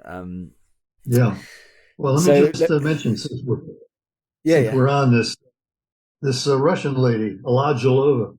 She was interested in these extremely low frequency things. This is all down around 1 hertz or well below, actually. 1 hertz, very slow, 1 cycle per second, more like 1 cycle, some seconds, 10 or even more. She studied that in animals, but she also became interested in its occurrence in connection with altered states of consciousness, including deep hypnosis. And she found a subject, a Russian war veteran, who it turned out was able to produce this phenomenon on demand, and who had a hole in his skull due to a war injury, shrapnel, something like that. And it turned out that this big DC shift thing was much bigger over the hole than over the skull, which showed conclusively that it was originating within the brain. Yeah. That's part of it for thinking that this stuff that we've seen in this medium must be of that same general character.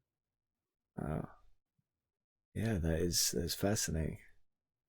I mean, I can't wait to see more about this study because if you're gonna, me too. it sounds an awful lot like we're verging on like a proof that's hard to dispute. If you get enough of that and repeat it, that's pretty hard data. Yeah. I'm sure you felt like for young experimenters, let me say this is a great time. I mean, a lot of the brush clearing, so to speak, has already taken place, and now we're getting to the really interesting part where I think we can really begin to learn some fundamental stuff about how this all works and conditions that allow it to happen, and to find ways of encouraging it to happen. Great time to researcher coming up. I wish I could start over.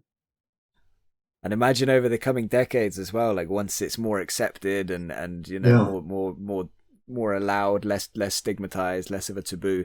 Imagine the funding that comes into it. Imagine the kind of strides in understanding and even in experimental results that we're going to see in the next 10, 20, 30 years. It's like we said earlier, I don't know what the limit would be. I don't know if there'll be a limit, but it'll be fascinating to find out. So moving on from the outer body experience experiment that you want to do, because like I said, I did plan to ask you about that before you mentioned it earlier. I had that already pre-planned, so I'm really glad that you brought it up anyway. But if you had, say, unlimited time, unlimited resources, unlimited, people and everything, and you could kind of do any experiment you wanted in parapsychology, whether it's related to psi specifically or survival. And again, I'm totally putting you on the spot here, but I don't know whether you already have one in mind. But Do you have kind of what would you want to do if you could do anything, any experiment? Well, I think I may have mentioned last time, but let me mention again that I think the two most promising pathways to experimental study of these unusual abilities are meditation research and psychedelic research. In the meditation area, at the moment, we're mainly sort of stuck with the same kind of limitation we have generally, that is to find somebody or people who are already deeply versed in meditation practice and can voluntarily get into these interesting states, which I think are clearly associated with unusual psi abilities. You go back to Patanjali, for example, for that. But in some ways, psychedelics are even more interesting because we do know for sure at this point that psychedelics like psilocybin are capable of producing genuine mystical experiences in ordinary persons, although with no other particular aptitudes or anything. And there's plenty of anecdotal evidence and a modest amount of experimental evidence showing that these states, mystical states, are associated with psi abilities. So that's another arena which I think is very promising for future research. This has to be approached very cautiously, of course, for we know about the history in the 60s. And, research was basically shut down by the U.S. government, and that bad example followed by governments elsewhere in the world because of the wild popularization of psychedelics, and they're becoming entangled with the anti-war movement and all that, the culture clash of the 60s. But responsible renaissance is currently underway, and that should allow for the possibility of this kind of research sometime in the near future, I would think. There are some people in England who are particularly interested in that. David Luke has written a lot about it, for example. Yeah. Yeah, so that's another area to keep an eye on. Those are the two big ones, though, apart from just people who have abilities. Would you want to do something in that area then, if you could do this again? I'd certainly be interested. Unlimited funding experiment. Yeah. You got £1 trillion in your pocket to do it. Yeah. Have you got any idea what you'd do? Or well, the big trick. I mean, obviously, you'd need to sit down. This is not your final answer. Like, if we get the funding somehow, if it falls on our laps, you don't have to stick to the answer you give now. Just for the record, just so you don't feel like you have to overthink it. But I was just wondering, if there's anything that off the top of your head. We certainly have a sense of direction about this. I mean, in the early days, well, there's some relevant anecdotes. J.B. Ryan, who was otherwise a very buttoned-down sort of guy, very conservative, apparently took LSD in his office at the Ryan lab. Wow. At a certain point, the guy who was there at the time, a magician, Ed Cox, ran into the office with his deck of ESP cards in hand, requesting that JB conduct an experiment on his ability to guess Zener cards. And JB basically told Ed Cox to get lost. He wasn't interested. So one thing we know for sure is that the old style of card experiments is not the way to go about it. Something much more along the lines of a Gonsfeld type procedure, or something more inherently interesting than card guessing is going to be the way to go. Exactly what form it will take, I think, remains to be worked out. We know what not to do for sure, and we have an inkling of what might be better to do. But and it may depend on what, in the course of an experience, where you choose to try to do this and that sort of thing. Yeah, clear that people in these states have sort of more important things to think about and be engaged in than guessing cards.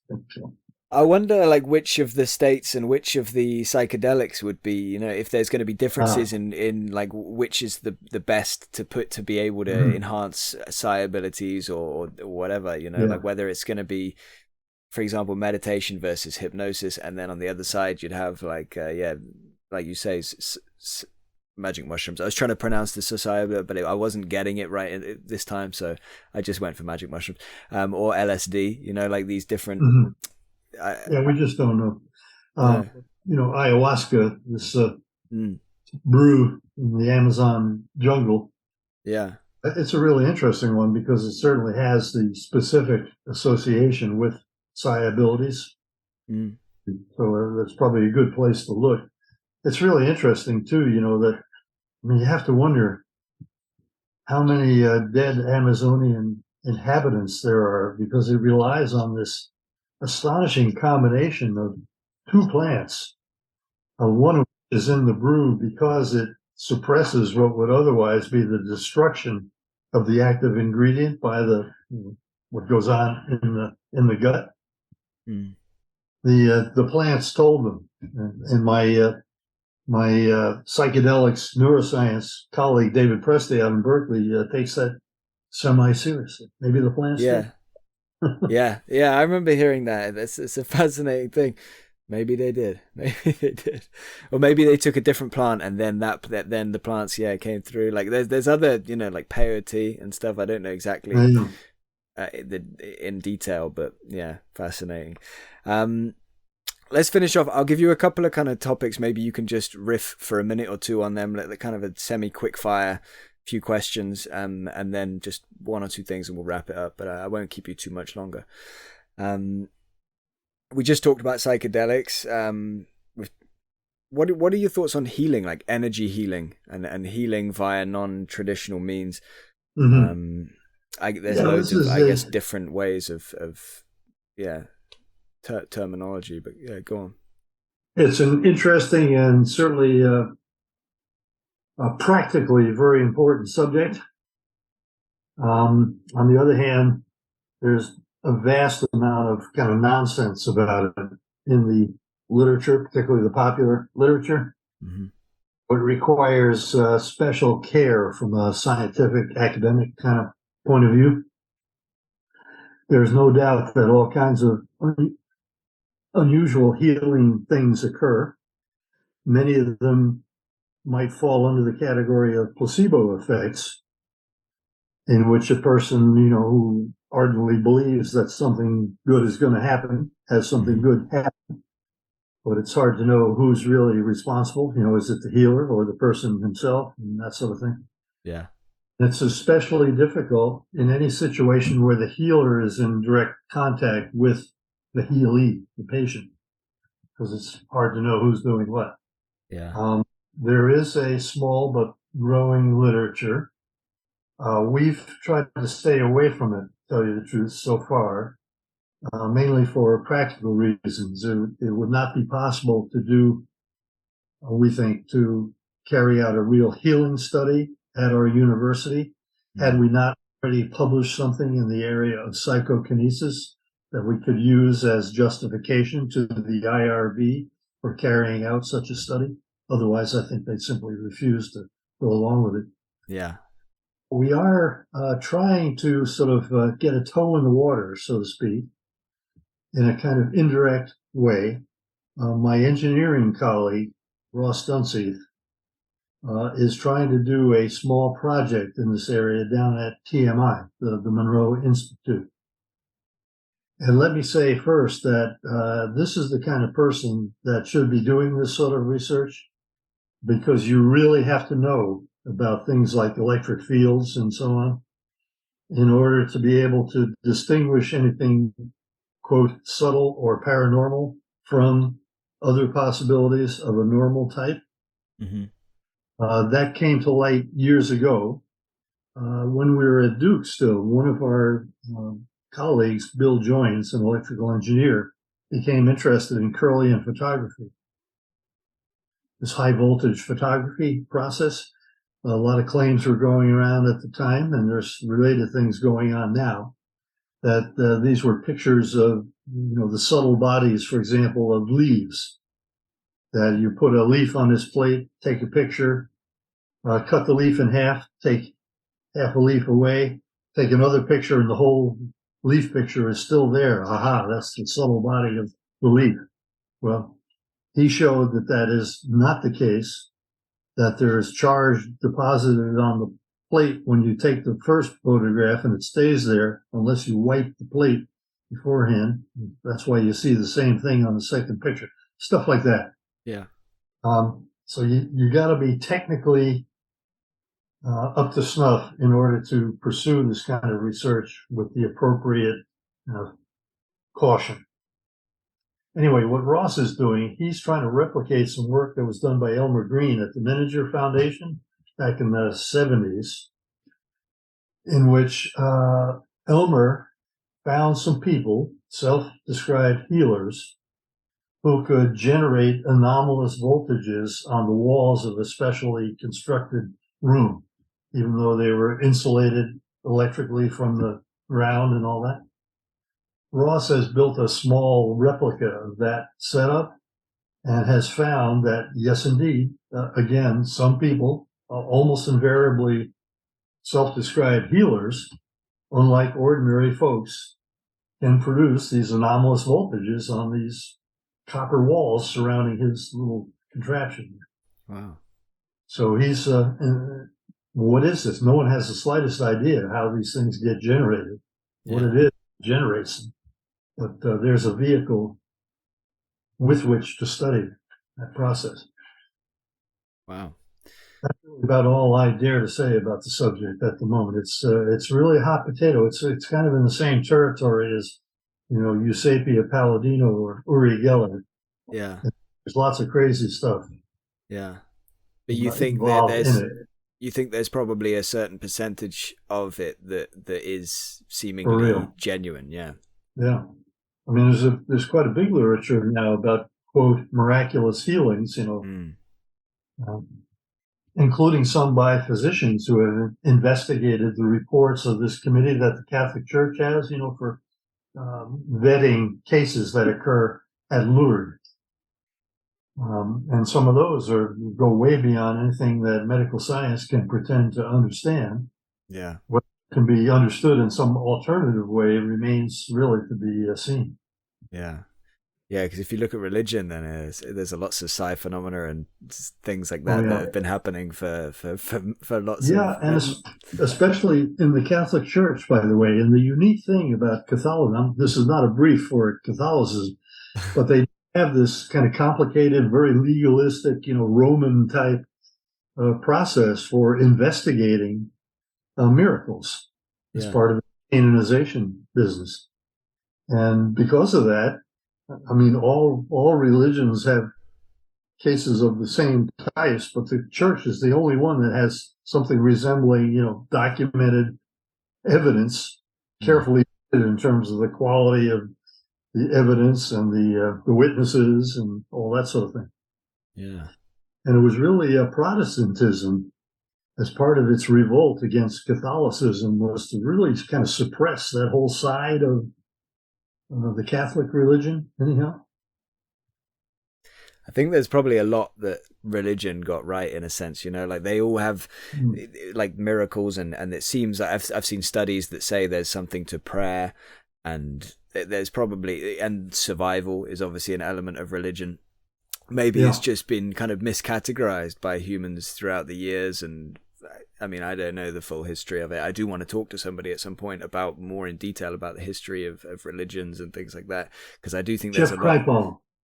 Actually, somebody passed me his email, so I need to reach out to Jeff. Yeah. You recommend him on this subject? He'd be excellent. Okay, I will. I will. Other guys from our Esalen group who would be equally good and would be happy to participate, I think. Okay, awesome. Well, yeah, if you think of any other names, by all means, drop me an email after. That'd be brilliant. Okay.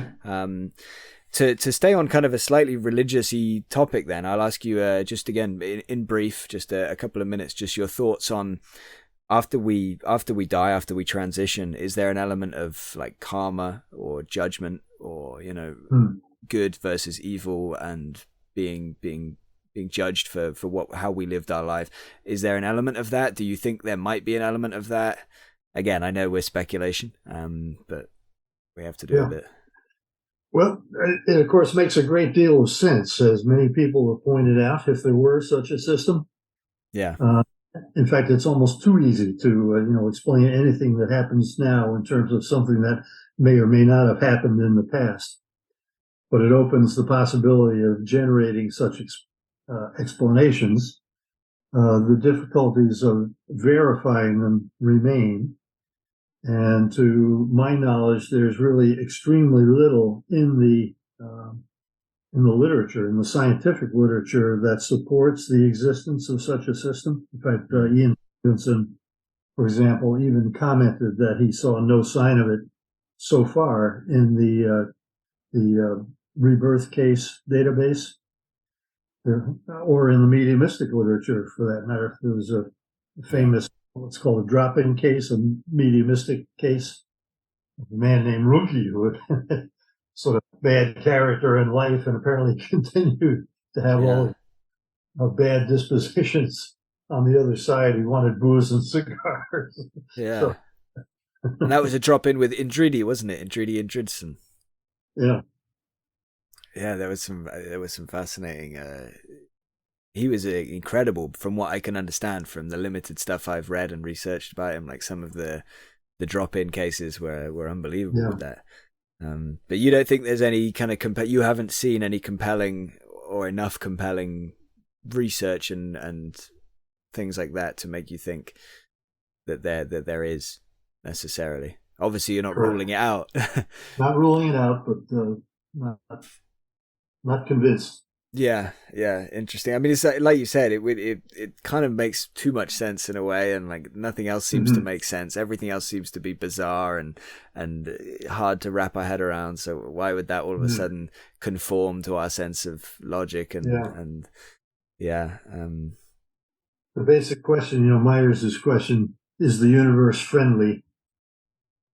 There are times when it's very hard to take that possibility seriously, but we cling to it nonetheless. Yeah. Is it friendly? Is it the opposite, or is it just random and just, is everything just kind of, hopefully one day we'll have some answers to those. What about possessions and exorcisms and things like that? This is something I kind of have recently started to think about a little bit more. Like, I've got some religious family members that have mentioned these kind of things to me, and it kind of, it does seem to be a definite sort of overlap with some of these phenomena.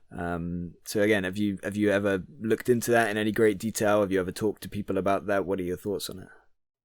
Well, not in great detail. Let me just mention that if you want to do something significant on that front, I'll put you in touch with Adam Crabtree, who really knows a lot about the subject. His chapter in Irreducible Mind touches upon it, but he knows way more. Let me tell you the one relevant story that I had. Yeah. Which made a big impression on me. In 1973, one of my college teachers, Irv Child, a very distinguished psychologist, and I had lunch with a guy who was passing through Durham at the time.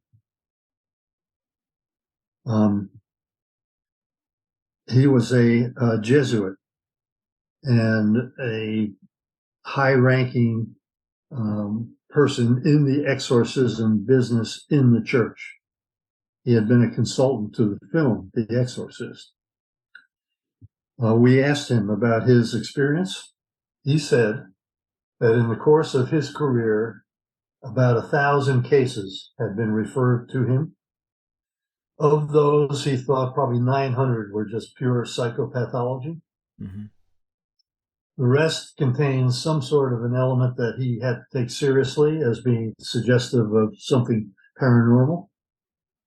And this is the key part, there were a handful of cases, literally the fingers on one hand, for which he himself took seriously the possibility of diabolical possession. Why? Because these few cases exhibited the kind of characteristics associated with that phenomenon small children declaring themselves to be the devil in Latin, preschool kids, projectile vomiting, sometimes levitation type things, going up walls that they couldn't possibly have climbed in a normal way, things of that sort. So it still kind of makes the hair stand up on the back of my neck. I don't really like to think of this very much. Me too. It does. It's like, before we kind of free ourselves of this creepy topic, how do you begin to kind of work that into your understanding of reality? Because it seems like it's one thing if it's just, some spirit or some weird, quirk of the universe that we don't really understand. But it's a whole nother thing if we begin to say, could it be like evil? Could it be actually some kind of evil presence, or like you say, the devil, or whatever, whatever it might be? How do you kind of get your head around that? How do you begin to get your head around that? Or do you just avoid thinking about it? Well, I have to confess that I really pretty much avoided thinking about it. And really the whole profession has mostly avoided thinking about it. Interestingly enough, my friend Mike Grosso, the guy who wrote about Joseph, is currently writing a big essay, which he's thinking about turning into a book about the dark side in psychical research. Interesting. Might be the person to go to for some better information about this whole part. Jung was into this. Jung was a clinical psychologist also, and he recognized some of this kind of stuff. It appears in his book, Answer to Job and stuff like that.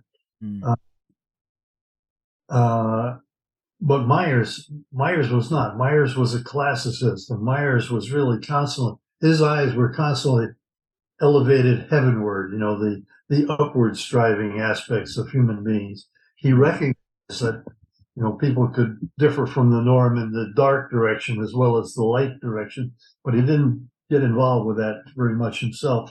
And I've been in my life pretty much Myers-like in that respect. Don't really want to know too much about that dark stuff. Yeah. I guess my kind of wanting to know about it comes from a place of wanting to prove to myself that it's not dark stuff. In fact, that it's like misinterpreted, or it's something else manifesting and coming across as dark, or it's, somebody that whatever had a bad transition, doesn't like, I don't know, but I just want to, I would love to be able to understand it a little bit more, and to be able to not just think, oh, is that, because if it's real evil, if it's like, the devil, like you mentioned, that guy said, then all of a sudden do we have to take another look at like religions and things like that, and is something like that maybe even more accurate than maybe we realize? Think about cultural anthropology. There's an enormous literature about witchcraft and sorcery. It's a big part of many pre-literate societies. Is there any reality there? I'm inclined to think there is. What kind of a reality is it? Is it, individual human beings doing nasty things? I'd like to think that's all there is to it, but it could be more complicated than that. Yeah, I'm like you. I like to think that that's all there is to it, and it's just a couple of, we have bad people these days. It's just maybe they don't have access to anything psi, or they don't realize they do, or whatever, and so they're just bad people. But bad people with ability to access these sorts of things could explain some of it. But yeah, okay. So you give me a few names there that I can talk to try and find out a little bit more about these, the darker side of it, that hopefully is just a misinterpreted dark side. Hopefully it's not as dark as it seems. Yeah. Let me just mention, by the way, that there's a long tradition in the world of spiritism, that you need to be careful if you start messing around with things like automatic writing. There are sort of earthbound spirits of some sort who'll try to, they're constantly on the lookout for some opportunity to wangle their way back into human affairs, and sometimes with untoward kind of consequences. And my sister actually experienced a little bit of this. There was one occasion where she got a message in automatic writing that our grandfather was in deep trouble in New York, that he had fallen down and was unconscious. They had to rush down there to save him. And she persuaded my mother to get in the car and drive down there with her. And it turned out he was perfectly okay. I don't know why they didn't just call him first to find out, but they got there, an hour's drive. He's perfectly all right. So that was a small example of things that have been reported very often in connection with dabbling in, Ouija boards or automatic writing or any of that stuff. Yeah. So people do that should be careful. Yeah. Yeah, there's a lot we don't know. Since you just mentioned it, what are your thoughts, again, in as brief as you like, it could be 10 seconds if you want, on Ouija boards? I have no doubt that in the hands of some individuals, surprising things can happen. Yeah.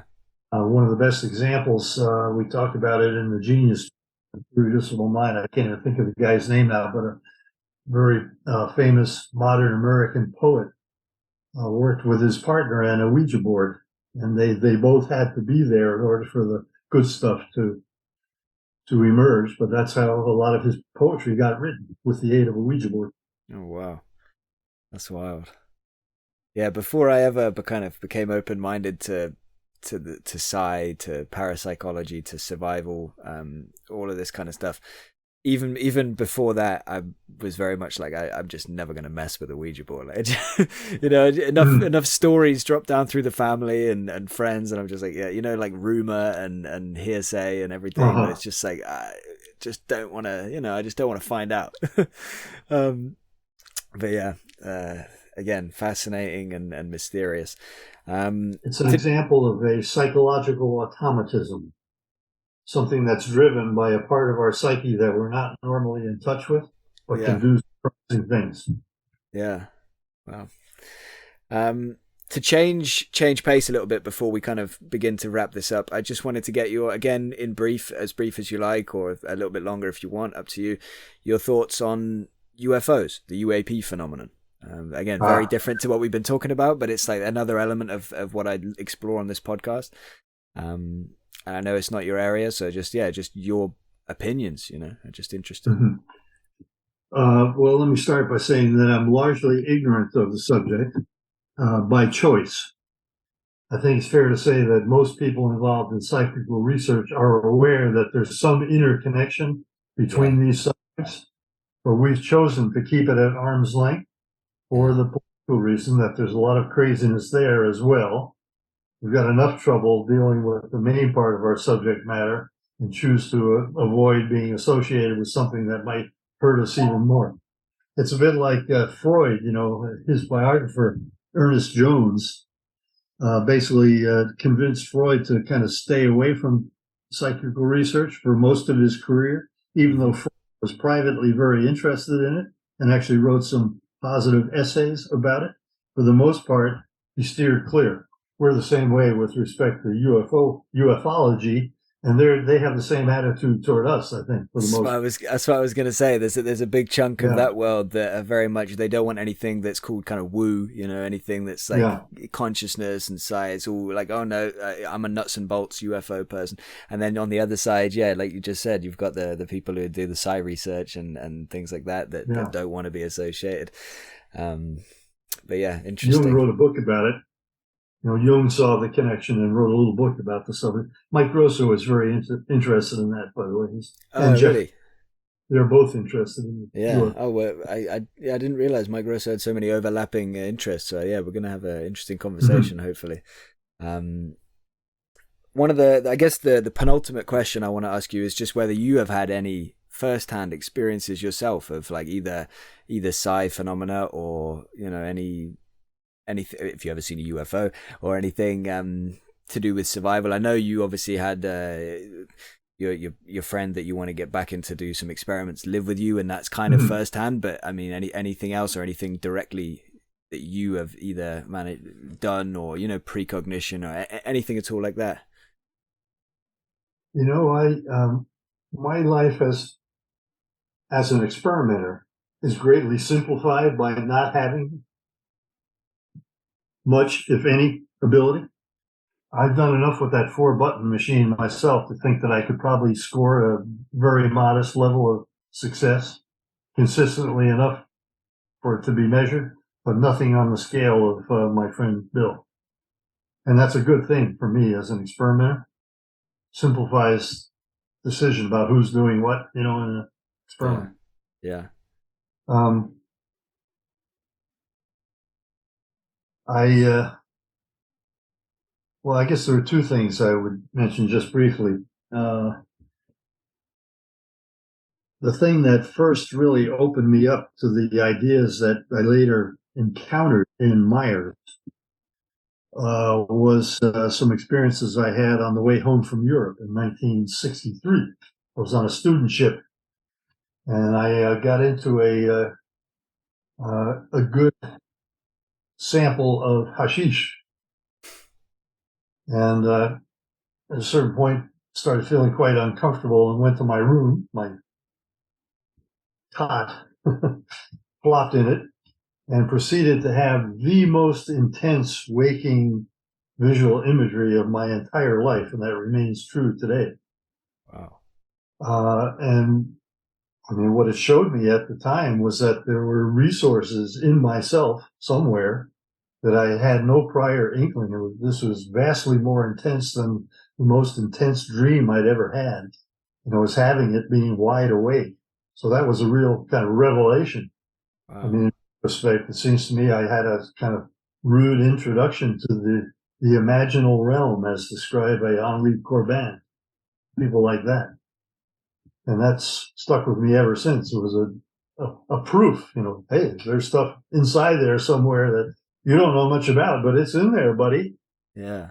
Wow, that's amazing. The other one, I had a couple of experiences. I meditated pretty intensely for a couple of years, right around the end of graduate school and my beginnings in psychical research. And I had a couple of experiences there that were almost equally dramatic for me. I'll describe one. I had this room in a farmhouse I was living in. I set aside to meditate in. And one morning I was just doing my routines. I meditated like an hour in the morning and an hour at night every day. Wow. For quite a long time. Yeah. And this one morning I was in there, and when I suddenly realized with absolute clarity, that was the impressive thing about it, that my consciousness bore the same relationship to the dimensions of the entire room that it normally bears to my physical body. I was the room. I thought, whoa. And of course, the instant I recognized it, pop, back to the normal little guy. Whoa. And clearly that could have gone much further had I been able to allow it. Yeah. Kind of an experiential validation of a central claim of mystical experience that people sometimes suddenly find themselves identified with the entire universe. Yeah. But that just threw you off, and you kind of broke out of it. Yeah, as I expect most people or a lot of people would do. That's must have been an amazing feeling though. Like, how did you get your head around that after? Well, I'll tell you what, it had a big impact on me. That was the end of that session. Yeah. Yeah, you just reflected on it. Recollected vividly ever since. I suppose you've reflected on it a lot since then.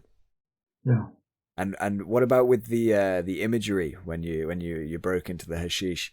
Do you remember kind of what you were seeing?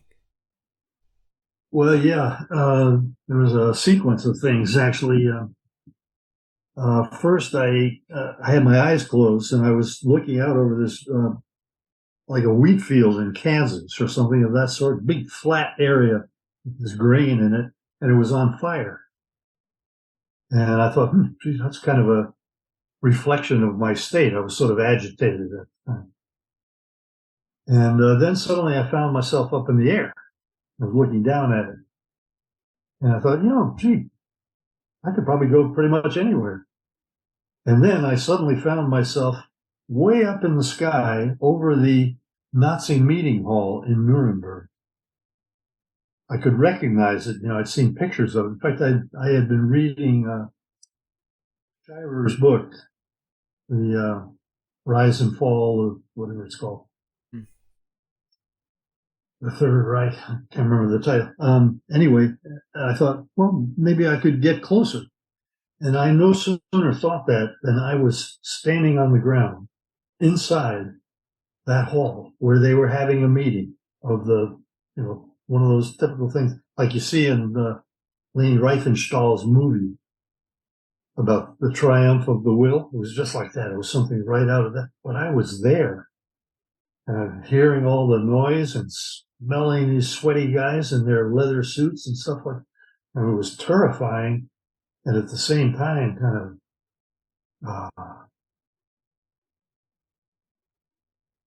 it was obsessive. Does this relate to some past experience of my own? I mean, I've wondered about that. I have no specific memories. But anyway, as an imaginal experience, it was really overwhelming. Yeah, it sounds it. Yeah. That's incredible. Wow. Mm. Yeah, I bet that's what you still reflect on then and still try and make sense of, or maybe you've kind of surrendered to it now. But yeah. Unbelievable. Well, thank you for sharing those. I really appreciate that. I guess then, unless there's is there anything else you'd like to add before I ask you to kind of leave a message for people watching and listening? Yeah, let me just mention in this connection that my friend Marjorie Wollicott, who's a retired now neuroscientist from the University of Oregon, got together with David Lorimer, who runs the Scientific and Medical Network in the UK there. Do you know David? Yeah, I've had them both on this show, actually. Yeah. Oh, okay. Because they've published this book in which they have various people talk about strong experiences of their own. The things I described are in that book, along with others that I think are a lot more impressive than. Oh, yours are in there as well. Yeah. Yeah. Spiritual Awakenings, the book. Yeah. That sort of stuff.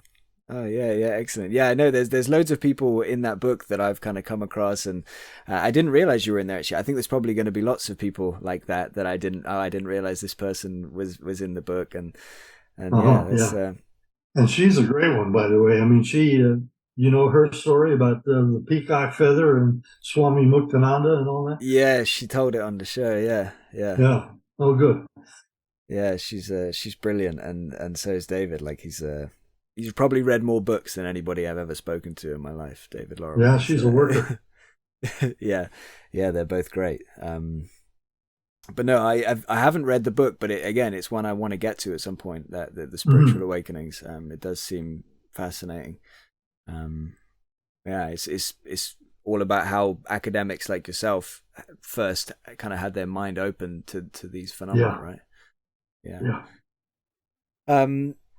Anything else you want to say on any of these topics before I just ask you for a few last words? Anything we've missed, or anything you wanted to touch on, or anything like that? No, mainly just like to reiterate, anybody out there who has listened to this and has abilities of the sort we're interested in, or possibly you would be interested in doing research with us of the sort we're doing, love to hear from them. Brilliant. Yeah, and either leave a comment or email me or find out from the DOPS website on the University of Virginia. All the links will be in the description. Just get in touch with somebody and we'll make sure you get to the right place. Great. Okay, so any other last words you want to leave for people watching and listening? Any, like I say, words of wisdom or just whatever you want to say? Great stuff with terrific importance for our understanding of the human condition, but go carefully. Yeah. With critical faculties constantly at work. Very wise. Thank you, Ed. I really appreciate this again. You've given me loads of time. Very generous. You've shared loads of your experiences. It's been a lot of fun. I could listen to you talk all day, to be honest. I'm happy to do it. Thank you. I look forward to the next time. Thank you again. Okay. Yeah. Thank you for listening to my conversation with the amazing Ed Kelly. I hope you enjoyed it and took as much from it as I did. Please see the description for links to Ed's books, a wider reading list, other interviews you might enjoy, and much more. If you enjoyed this, please consider sharing the episode on social media and subscribing to continue unraveling the universe with us. Thank you.